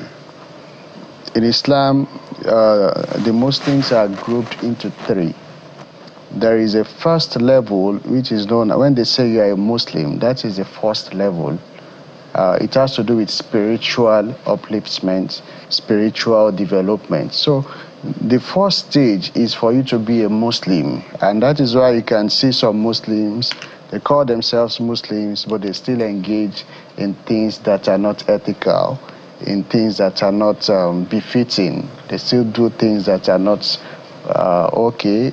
Some still discriminate. So we have that. That's the first level. The second level is when you are called a mu'min. So a mu'min means that somebody that has attained higher level of spirituality. So you have to be careful of whatever you do. You won't want to misrepresent Islam. You won't want to represent being a Muslim. So the mu'min are different from the Muslims. So though we still have the general name Muslims. Then the third level is for you to attain that level of piety, which is muhsin. And that is what the piety, that is the objective, so that it can make you conquer the evil thought in you. Because in Islam, there is, when we talk about spirituality, spirituality is not something that reflects in physical appearance. Because God himself, according to the prophet, said that he doesn't look at the physical appearance. He doesn't look at the body, the outwardness. It is the inwardness that matters. It looks at your mind. So what is in your mind is what you are going to judge. You are going to be judged with. So, and the fasting is for development of the mind, to make you a better person. And then by extension be a better person in the society. In the society. Okay, that is what the fasting is all about. Okay. But because we are also in a war environment, that is, we are fighting, there is a force that is also fighting us, struggling with us within the society. When we go out after the month of Ramadan, the spirituality will start declining, will start falling. And before you know, somebody that has been very active, been very good in the month of Ramadan, you see that person starts changing in his good acts. But before the next Ramadan, before 9 months, or after like 12 months, another Ramadan will come. It is like a training ground for the spirituality, for the mind, to train you to become a better person. So that is the purpose of Ramadan. Is there any food, for instance, that one cannot eat, a Muslim cannot eat during Ramadan? Well, any food that you cannot eat outside Ramadan, you cannot eat that food in Ramadan. For example, as Muslims, alcohol is prohibited. It is not debatable. It is something that we don't take. In the Quran, it is specifically prohibited for us as Muslims to take as alcohol, as well as pork. So we don't take pork, we don't take alcohol. But any other food that falls within the permissible food, we can take. Okay. Can a stranger, for instance, bring a Muslim food to break their fast? That is humanity that Islam emphasizes. So a stranger can do that. And in Ramadan, we do that a lot. We call that iftar program, that we organize ourselves. It can be done by an individual who buy food or prepare food and start giving to people, those we know, those we don't know. So we do that a lot. And in fact, no, I'm talking about the other way around. You don't give, you are given. Yeah, that person too is another person, not necessarily me. So I am giving. Because I can give, another person can also give me. You. Yes, so that is one. Okay. And because of the kind of society that we are now, that we are trying to promote religious freedom, religious harmony, we have Christian groups that are also doing that. Some may do that maybe once in the 30 days. Some do that every week. They get food and they distribute to Muslims. So we won't say because they are not Muslims, we won't accept from them. So long as the food is fine, we'll accept and we eat. So it is something that is good for us to do. Why is it that many Muslims during Ramadan like to invite people? They don't like to break their fast alone. So breaking the fast is like a big ceremony. They cook a lot of food. Yes. And there are a lot of people coming in to break the fast with them. Yes, I said earlier that Islam pays more emphasis on humanity, on supporting other people. Whatever that you do that is for humanity is actually what is called jihad in Islam. So jihad doesn't mean battle, it doesn't mean war. Whatever that you do to support others as form of humanity is what is actually called jihad. And there are so many benefits, there are so many rewards in it. Because in Islam, we believe in salvation. So the purpose of what we do, everything we do in Islam is about salvation.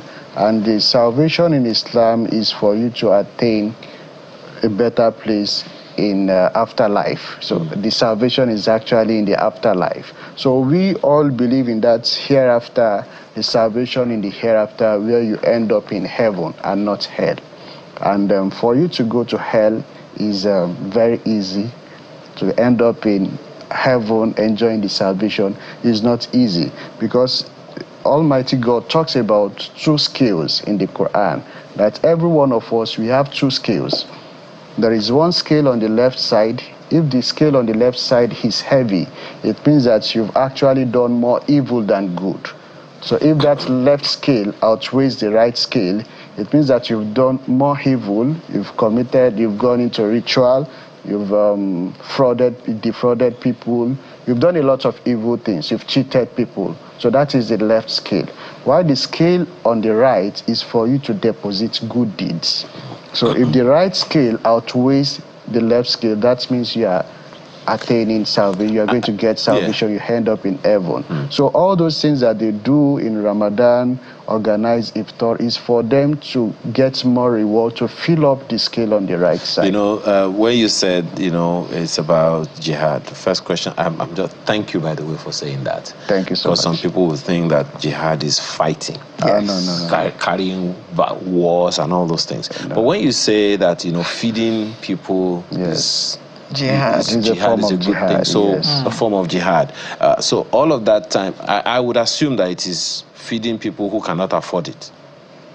Yes, you know, it has to do with levels. Okay. So when former President Buhari, for instance, was inviting politicians, governors, and all of those things, is that also jihad? It is a form. That is called feasts. What they are doing is not actually the type of iftar we are doing. That is feast. It's a form of jihad. So whatever you do, if you organize iftar either in the form of feast, you can invite your friends. You can yes, it is called iftar. You can invite your friends. You can invite your family members, depending, no matter their status. Even though they can afford it themselves. Let's not even go into that. is actually to promote friendship, to promote brotherhood. So that is one level. So you still get reward for that, though your reward may not be as looking for the poor, looking for the less privileged, looking for the needy, those who cannot afford any. That is the greatest jihad that you can do. And if you do that in Ramadan, you get more reward. So as Muslims, you don't only do iftar program in Ramadan. We call it iftar because iftar means breaking fast. So how do you spell that? IFTAR. So iftar means breaking the fast. We also feed people outside Ramadan because people are hungry. Sometimes we decide to give out raw food, and outside Ramadan, we don't just focus on Muslims. I have an NGO, an Islamic NGO, and which is called Irfan Welfare Foundation. And outside Ramadan, we feed people. We give out raw food. We don't want to know the religion you profess, either Muslim, either Christian, either traditionalist. We give to everybody. But because in Ramadan, we believe that there are so many Muslims that are fasting, that may not be able to afford the food in the morning, the food at night. So we decide to focus more on the Muslims in Ramadan. But outside Ramadan, the feeding is general. Okay. Yes. Well, all we can say now is Ramadan Kareem. Thank Dr. you so Nuruddin much. Ibrahim, founder, So Ifan Astronomy Academy, and secretary of the National Moon Sighting Committee. The Moon Sighting Committee, by the way, is a subcommittee of the Nigerian Supreme Council for Islamic Affairs. Yes. Thank you, Dr. And the president Nuruddin is the Sultan Ibrahim. of Sokoto. The president of the Nigerian Supreme Council for Islamic Affairs is the Sultan of Sokoto. Thank you very much for While that the piece Vice of President information. is from the South here, Alhaj Abdurazak Oladejo. So this President from the North, the Vice President from the South. Thank you so much. Dr. Nuruddin Ibrahim. Thank you very much. It's a pleasure. Sunrise will return in just a moment. Do stay with us.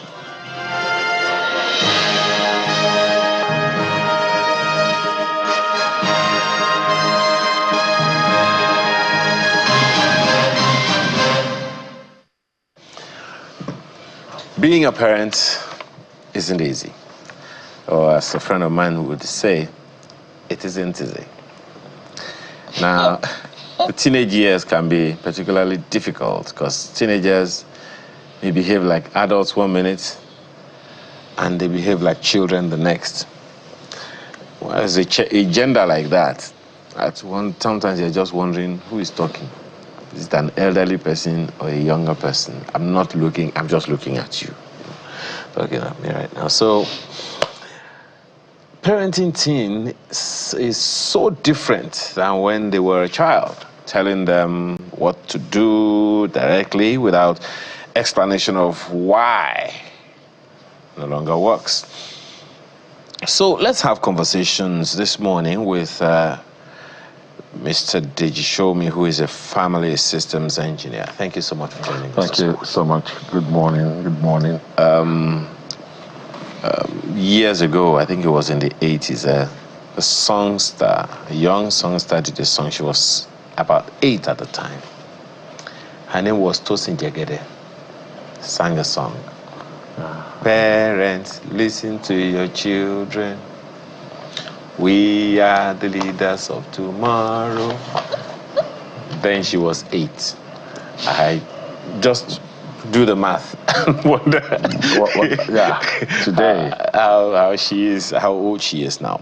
But the question really is, do you think there is a need for parents to understand the dynamics of teenage? I ask that because sometimes it's flustering for parents, or mothers in particular. That answer is not as clear as I think I would like it to be, because I believe there is nothing in this life that you do without having learned it. Without having? Learned it. Okay. If you don't learn it directly, you would learn it indirectly. But I would prefer you learn intentionally. I beg to disagree. Okay? I would rather you focus your learning on what that matter is at hand. Okay. So that you can give it your best. And understanding it now means that you can now adapt on that matter.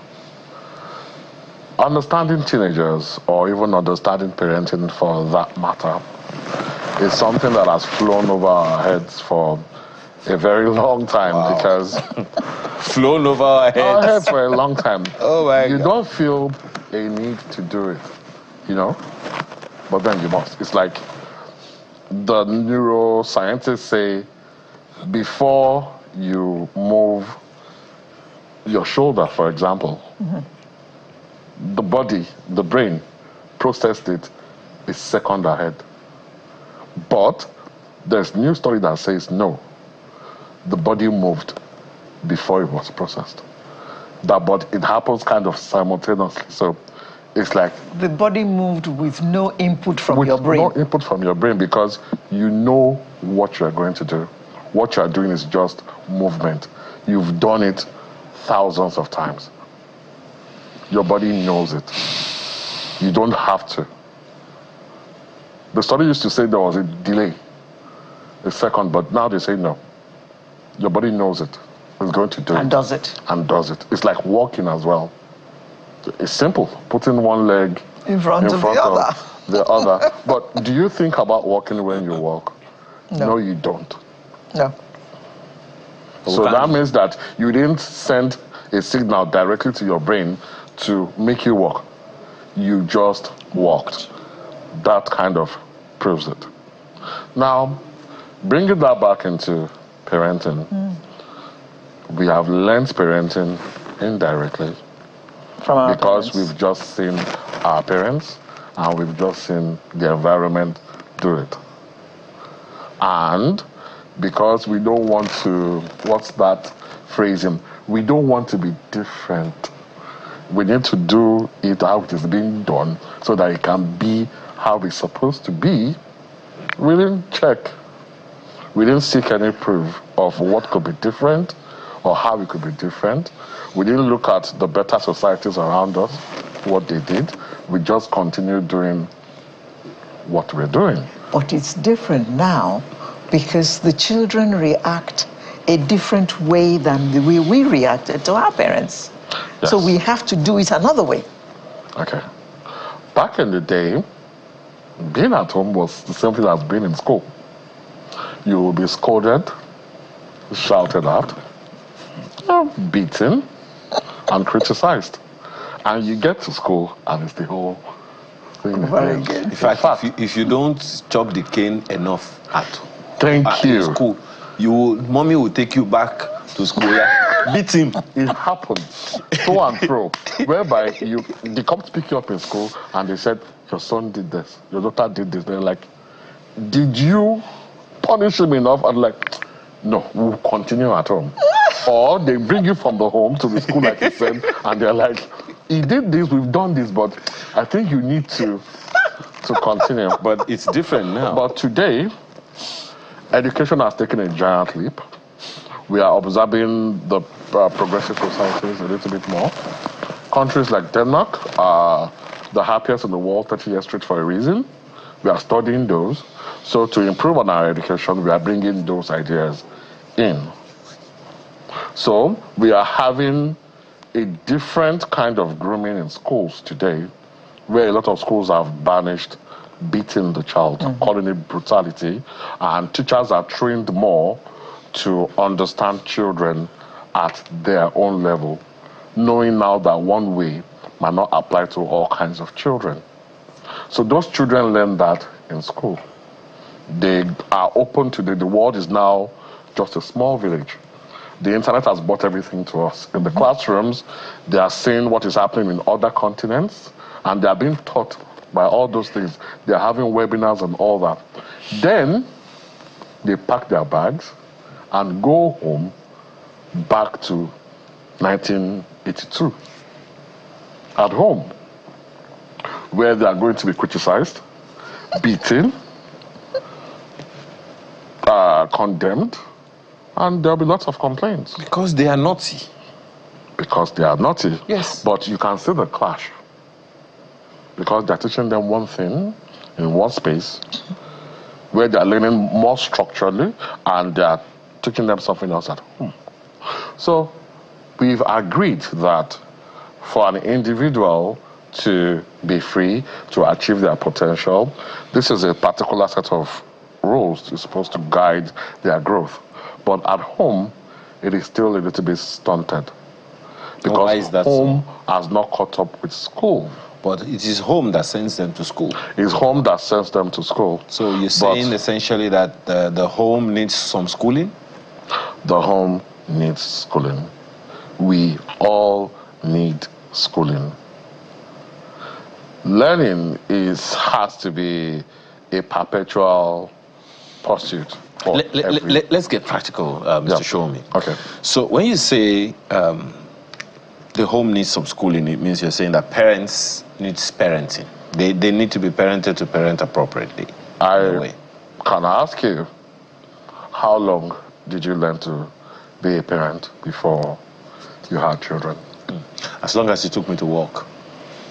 Because no one teaches you to walk. You just get up and you walk, so to speak. Oh, you learned to work. I'm sure you had a situation whereby you went to school for about 18 to 22 years to be able to find good work and to be able to keep it. You had to be literate to be able to get to the space to be employed in the first place, or your work choices might be limited. Chairman, let's discuss this thing quickly because we don't have enough time. I want some parents to be able to understand why they are having issues with their teenagers. Perhaps even that is the issue. You can't You can't raise children you don't understand, because there will always be clashes. Parents hear stuff like, "Mommy, you don't understand." Yeah. Or, "Daddy, you don't understand." What is it that mommy don't and daddy don't understand about their teenagers? So that otherwise they can't raise them right. Because just like me, at times, a lot of parents don't listen. And listening is a special skill. Listening is not just sitting down in the chair and saying, "Go." That's not listening. Listening entails a lot before they can talk to you. Listening means you have not come from a place of judgment. So they know that when they come to talk to you, they will not feel bad about themselves in 3 seconds. Listening also involves keeping quiet even when you disagree and allow them come out with it. Listening also means you are not always right, or you're not the authority. Listen and be adaptable. And listening also means I support you. We know all these things in theory, but we don't know them in practical.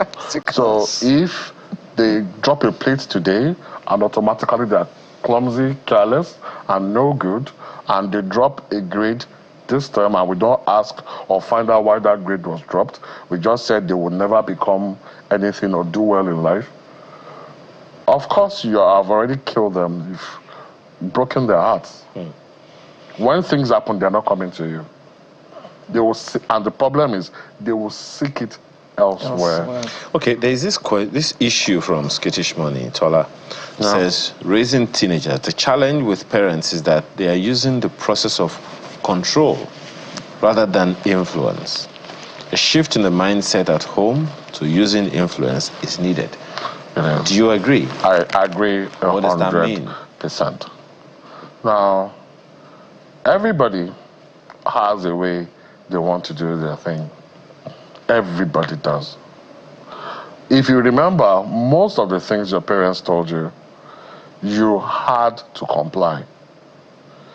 You still revolted on the inside because you didn't want to die or be injured, but you had to comply. The same thing goes today. If I use my modeling, the way I deal with things, issues generally, because children do what we do, not what we say. If they feel comfortable enough with me, then they come to me, we sit down, and we look at whatever concerns them together. When our children grow older, we don't know. We start to leave the role of guide and start to be in the role of supporter and influencer. If you see me talk to your mother, have an argument with your mother, but sit down and resolve it, the child, they are sponges. They are always saying it. But without talking to the child directly, the child has seen that when there is conflict, and there will be a misunderstanding, that is the way to resolve it. Some parents always go to a corner to fight, so that the children don't see as if they have conflict. But when conflict comes, how can that child handle that? They've not seen it before, because you always hide it. So we have to conduct ourselves very well as a way to influencing our children. It sounds like, we need a national conference. We have to be able to understand these issues. But, before that conference happens, Mr. Showmi, teenagers have certain attributes that parents today find they find unrealistic. Thank you. In fact, I was looking for that word. Like, what is this? I ask you not to do something, you do it. Almost like daring the parents. Now, the parents today are not as latent as back in time. Yes. They're extremely busy. They have their careers ahead of them. They have reporting lines. They have deadlines. They have Zoom meetings. They literally bring work home a good number of times as opposed to what happened back in time. And here is a teenager that's just supposed to do what you're told, and you are still struggling with that. How can mommy and daddy concentrate on the important things? So it would seem like the parents want their children to understand themselves. But here is the child just going all over the place. We have to ask the parents, what is most important to you? Most parents will answer you without thinking, the child, my child. That's my legacy. That's what I'm here to do. Does the child feel or know this? You are not going to spend all hours with your children because you have to work, you have to live a life, you have to make them comfortable, and that happens from where you work. But the thing is that you need just a few moments to let them know that he cares, she cares. And that is by giving them a platform to be comfortable, to be able to speak to you, and to be able to express themselves. This thing that we are discussing today ties directly into the reason for or lack of conflict. Conflict only comes about when you don't see value in what the other person is saying. There is no way you can have opposing perspective with somebody and that person says, I don't really understand what you're saying, but I think I get it. Maybe if you explain it some more, then I will understand it better. Then together, we can find a way forward on this matter. There is nobody in the world that you say this to that will continue to bump heads with you. And that is the space where the parent has to find that this child has grown a little bit and has their life ahead of them. At this point in time, I'm only going to influence and guide them almost in an invisible way. But first of all, I want them to know that I care. If it's just 5 minutes, 10 minutes in a day, let them feel it. I'm telling you, it will be enough. Mr. Shomi, you asked a question earlier about if you ask any parent what their priority is, of course they would say is their child. Yes, I hear you. It is their child. And then you ask the question, does the child know?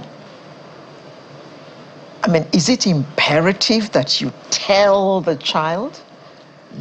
Don't your actions show that you are that they are priority in your life? Oh, the actions would always show.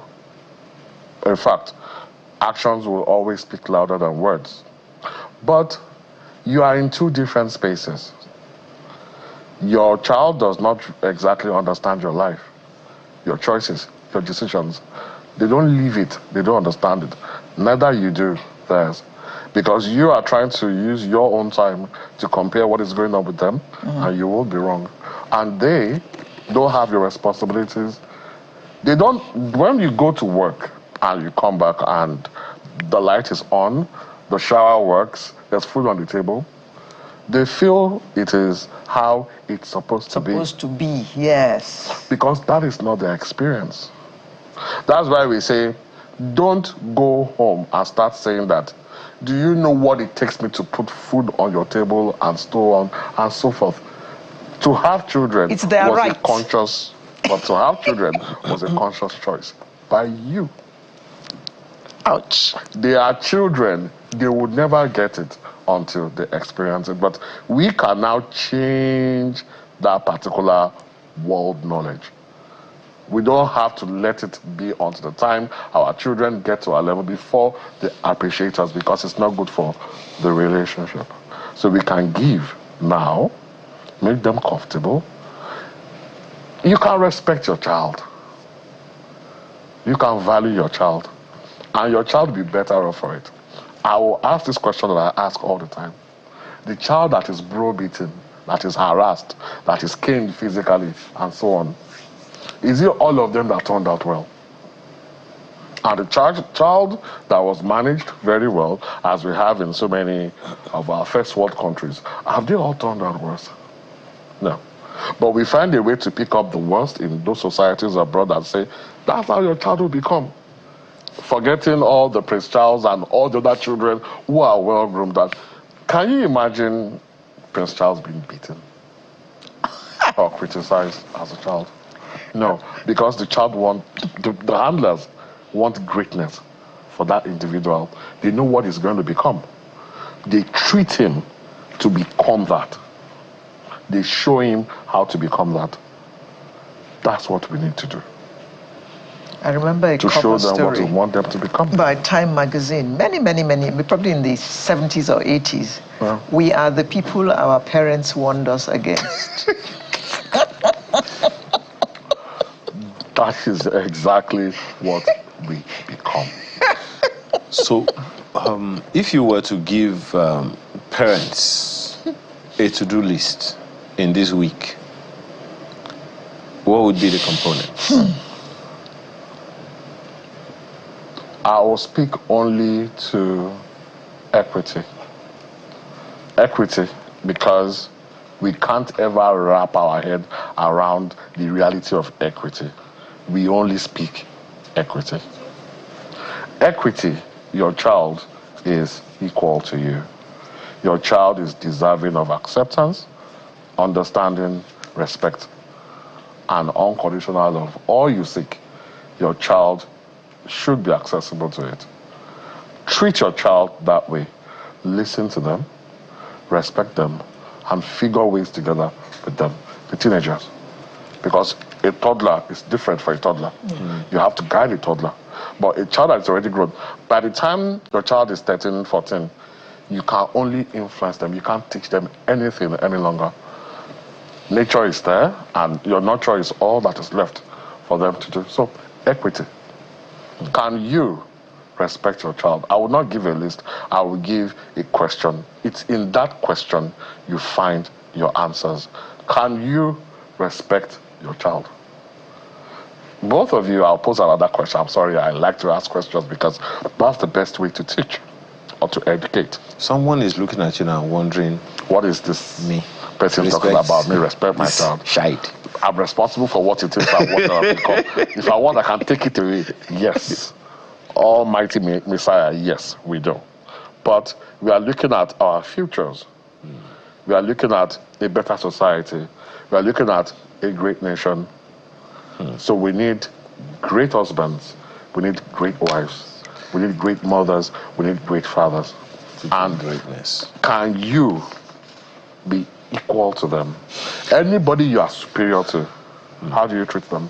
No, you know, again, it's like we never have enough time with this man. We never have enough time. Just when we are getting to the crux, then that's the our thing. time is done. There's a difference between we need to do a part 2 of this one, because bringing up teenagers is not. We need to. We've not touched on anything. But well, it was better in your It is the task from hell. But we can make it one that is pleasurable. Heavenly. Okay. Heavenly. Yeah. This is a wake-up call for them. Yes. So this has served its purpose. Absolutely. I hope they can think about it. Okay. Respect your child. All right. Thank you so much for your time this morning. Thank you so much. Always. Family systems engineer. Thank you. Appreciate your time. Thank you. Thank you. So while you are still spending time to respect your child, we're taking the home stretch right after now.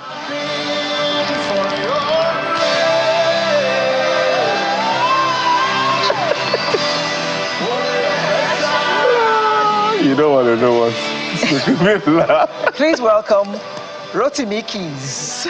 Thank you for having me. Well, his real name is actually Rotimi Akinfenwa. Yes, that's He's a songwriter, arranger, music director, sound engineer, sound designer, and consultant.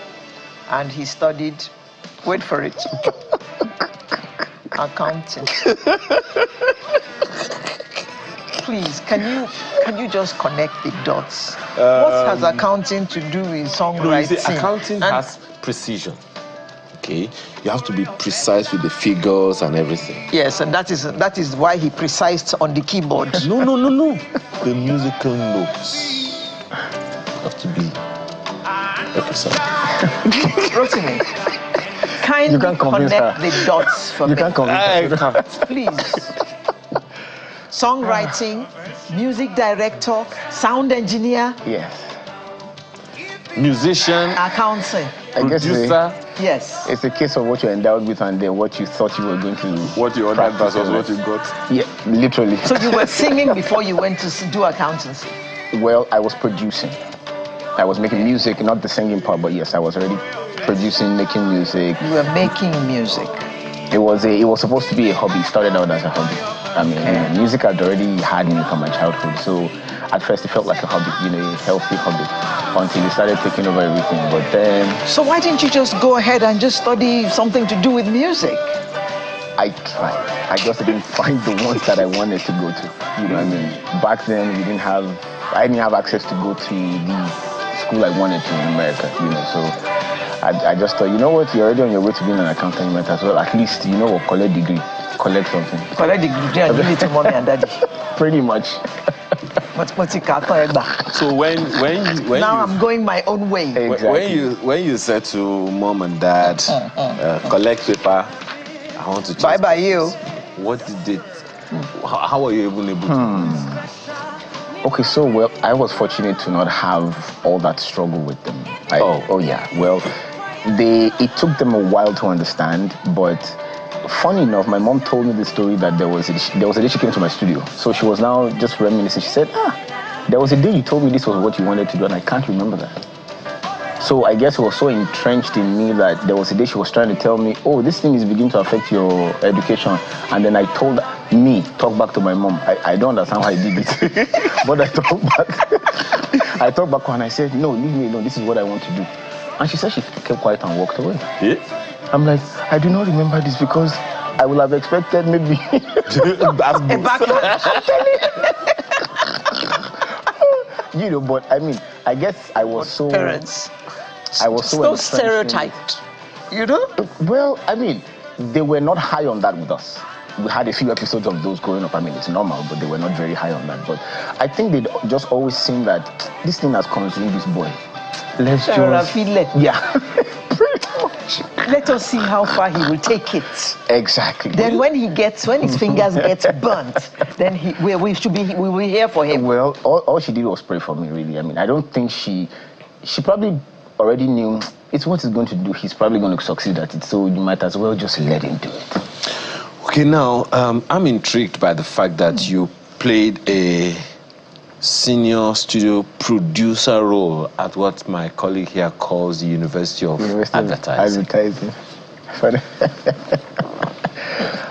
7 years of my life, yes, I was there. So it was a bit of a story. You know, I just finished school that I was hardly ever at. You know?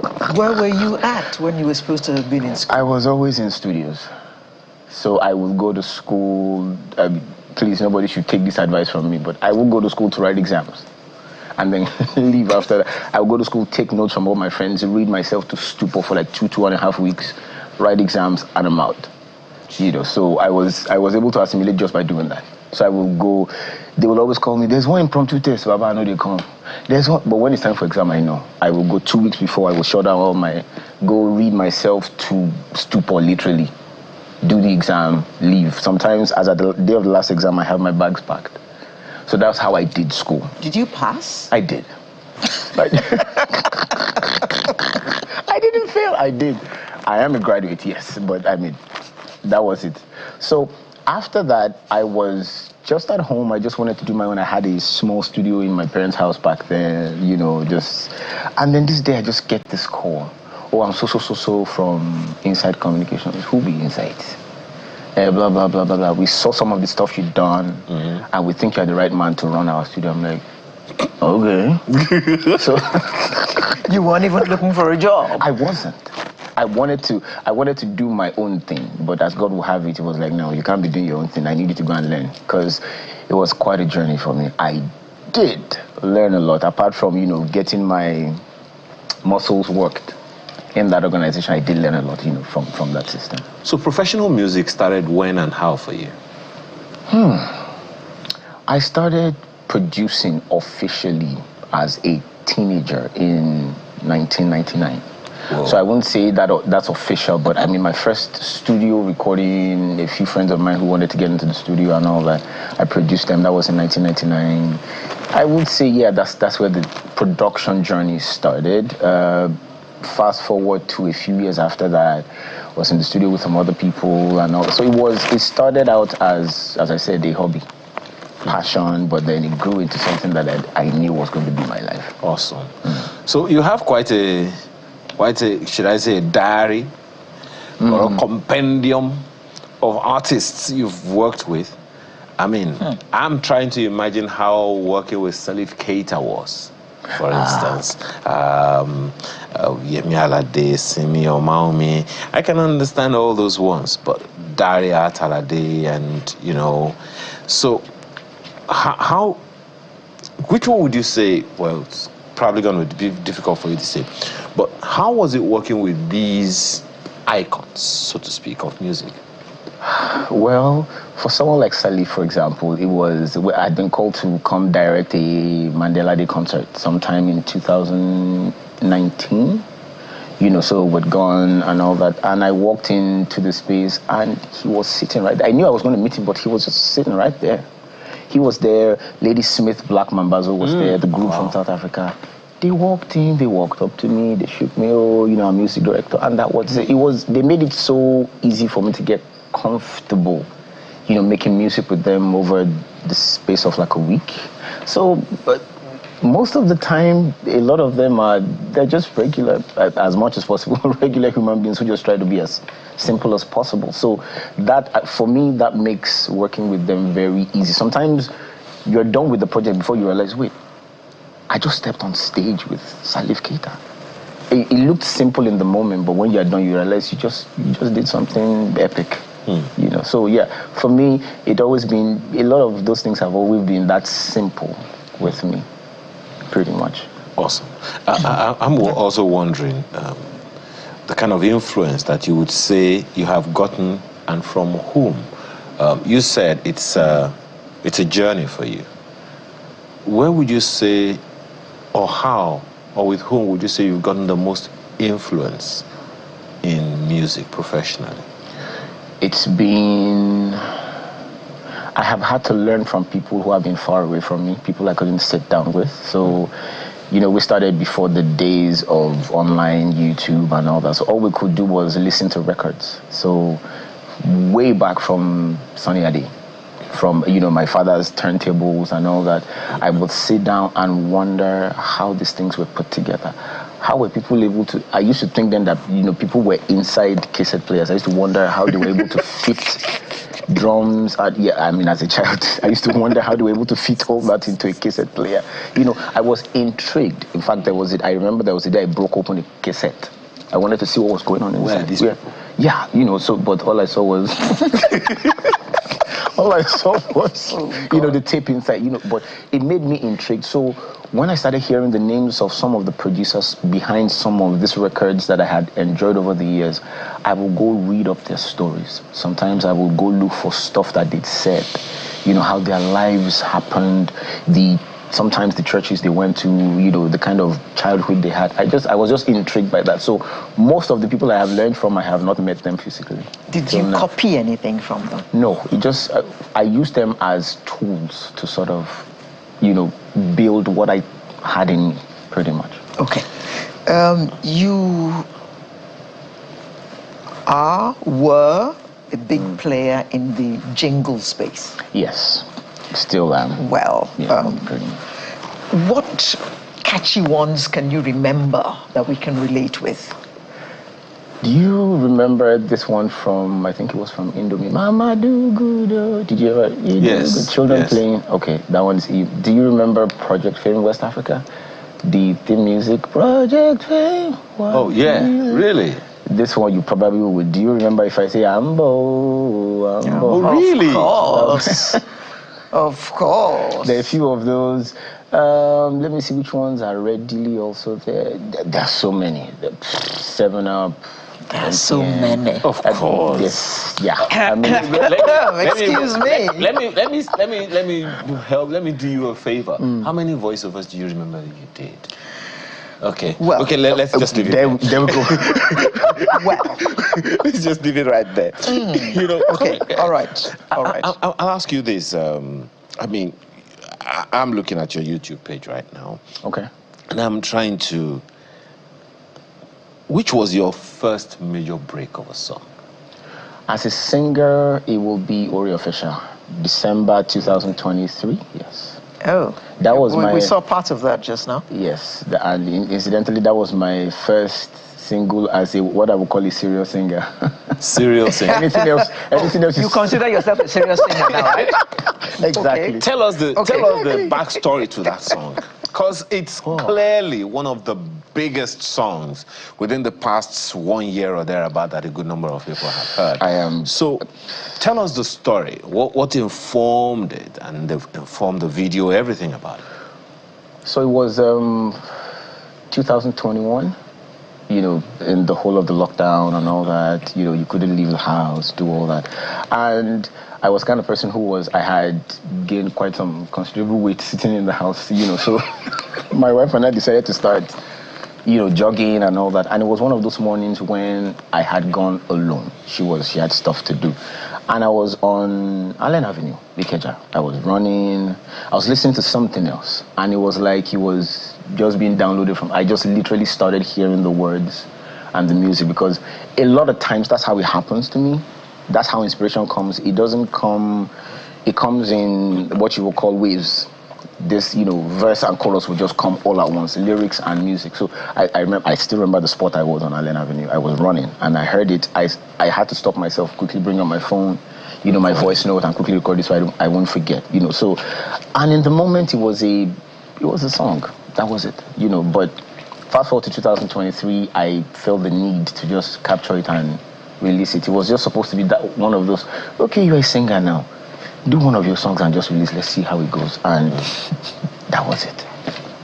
Okay, so you decided to feature a couple of people. What informed those choices? My elder brother has been, you know, to have someone who's your elder brother but also your best friend growing up. So he's always been a part of my life. And he started singing way before me, you know, so he's also had, you know, a bit of, you know, success in that life. So I just thought, can you... Was that your brother with you singing? Yes, singing? that's my elder brother. Yes, Benga, you know, so I just told him, you know what, when next you come into town, can we be on this together? You know, so that it's not only me on this, you know. So it was a simple conversation of just get on this. And then the other lady who is, you know, she's also been a blessing, Jumoke, she's also part of, you know, a lot of popular musicians. She's also done music with them. So it was easy to just say, you know, help out on this also. So, and they were glad to do that with me. Now, what's interesting about it is a live stage recording. That's why that choice? I will always choose live over studio. For me, it's more expressive. What I do, I call it hybrid. I try to bring the studio to the stage. That's what I do, you know. So I feel like not a lot of people do that. Some people are usually just always in the studio or on stage, and that's it. I try to I'm going to bring some elements from the studio and then perform it live on stage. So that was what I did. We got on stage, got a few people together and captured everything, the noise, the claps, you know, the laughter, everything. We captured everything live there. That's what we did. Your setting here, looking at the video on the screen right now, is similar to that of the guy that did Jaira, You Are Enough. Yes. Very, very similar, yes. Right? He's seated, you're seated, yes. Singing, he's singing, had people feature. Was there, who influenced who, if I can say it that way? Well, I won't say who influenced who. It was just because for someone like him also, Chandler Moore, he's a producer, he's a singer, he has so many parts of him. So he's going to try and play to as many parts as possible. So I try to play to as many parts of myself as possible, you know. So that was what I was doing, you know. So I had written the song, I had produced it, I had arranged it myself. I wanted to express that on the keyboard, but I also wanted to sing. So it was easy for me to just sit at the piano and then do some parts of the singing, and then have them do some of the heavy lifting of the singing also. Yeah. But it's different with on the song you did with Bliss. Yes, as I said, now I'm a serious singer. So what informed that song? Serious singer. So it was one of the many songs I had written, and for me, a lot of the songs that come to me that I write, they are not songs that are just meant to sit inside the four walls of worship centers alone, you know. So it speaks to not just worship or praise or something. It speaks to everyday life, you know, how you go about your day, the things you say to yourself, the things you think about what you do and all that. So when that came, I had done an original version of that in end of 2023. Yes, when we recorded Ori Official, we recorded that also. So we released that January 2024. But then this one was a remix we now released 1st of January this year because it's titled this year. You know, so it's a song for the year. Just get people speaking positively over the year, you know, in such a way that it's not a New Year resolution that you drop after 2 weeks. You know, so it's a song that you can sing all through the year. You know, so that was, for me, that was what informed that. And, you know, Moses was kind enough to jump on it with me. And why the choice of music of Moses? He's someone who I see plays in that place also, and you know, so I've always been a fan of his for a while, you know, so, and he's also apparently, you know, been a fan of what I've done over the years. So when I reached out to him, he was, you know, quite excited to get on it. So yeah, it was easy from there. How did you transition from producing to singing, and have the benefits been worth it? So for me, in a music industry that is saturated, so to speak. Yes, it is. Yes, it is. Okay, so I have been blessed enough to have been in the background for a while, but have built a relationship. This was always going to happen. It was just a matter of when, you know. So when it happened, according to my own plan, it wasn't supposed to happen at that time. As I said, it was supposed to happen later. Much later. Oh, you know? Okay. So, but then when that success came too soon. Sorry, God. Well, I've apologized on your behalf. You know, so, but when it happened, it was obvious that it now started happening that I would get on the street, I would try to go do grocery shopping myself, and then people would walk up to me, "Are you so and so?" You know, so a lot of that started happening, and it was like my wife has said. She said, "I prophesied this to you before. You need to start looking the part, my friend." Because I'm the kind of person who doesn't care about those things. I just want to do my music and go I beg. But after a while, she was like, "Oh, Benny, you need to start taking care of some things, you know." So after a while, it was now a question of, "Okay, how serious do you want to take this thing? It's happening, whether you like it or not. How serious do you want to take it?" So I'm like, "Okay, yes, ma, we can do this now." You know, so, and I would say it's been worth it. And for me, when I say worth it, it's not just in terms of the monetary, you know, that hasn't caught up yet. But in terms of it's coming, I believe so. Yes, yeah. I believe so. It is. But in terms of, I walk into spaces and I hear people like, "I have been waiting on God for a child, and for the past 6 months we played your music in our house, and look at our child." Wow. I have a family member who has been sick and you know, and there was a time they just told me to play this music, and they played it for so long, and look at the person, you know. So sometimes a lot of those things are worth more than gold. In a way, you know, that I am glad I obeyed this instruction when it came. And this is the satisfaction which you are now reaping. Yes. So many questions to ask you, I gotta be honest, but let me ask this for those who just love music, because it's one thing to love music, another thing to appreciate it. Now, what makes a great song? The beats, the lyrics, the groove? No, I think those are tools. I think what makes a great song is the effect it leaves on you. There are songs that were done in bedroom studios without all the fancy equipment that are still in people's brains right now. I think that at the end of the day, it's about the effect it has on the listener over time. There are songs from the 70s that people still remember now. They don't have all the computers and all that. They had equipment back then, but it is what it is. So beyond the equipment, those are tools to cook the meal, as it were. But the taste is in what's that thing they say about food? Taste of the pudding. Yes. It's in the eating. Yes. I think that it's in the effect, in the lasting impression on the person. Okay. So the process for you is you conjure the lyrics or conjure the music? Most of the time, yeah, the song comes first. Okay. And then you determine, okay, this is the groove I'm going to put on it or put under it? Or... Sometimes it comes with the song. Oh, okay. And then sometimes, obviously, as a producer, when you sit down, you know what to put where and all that to make it, you know, sound good, yes. Do you think some people overthink music? We all do. Oh. All of us do. Overthink it? Creatives are overthinkers.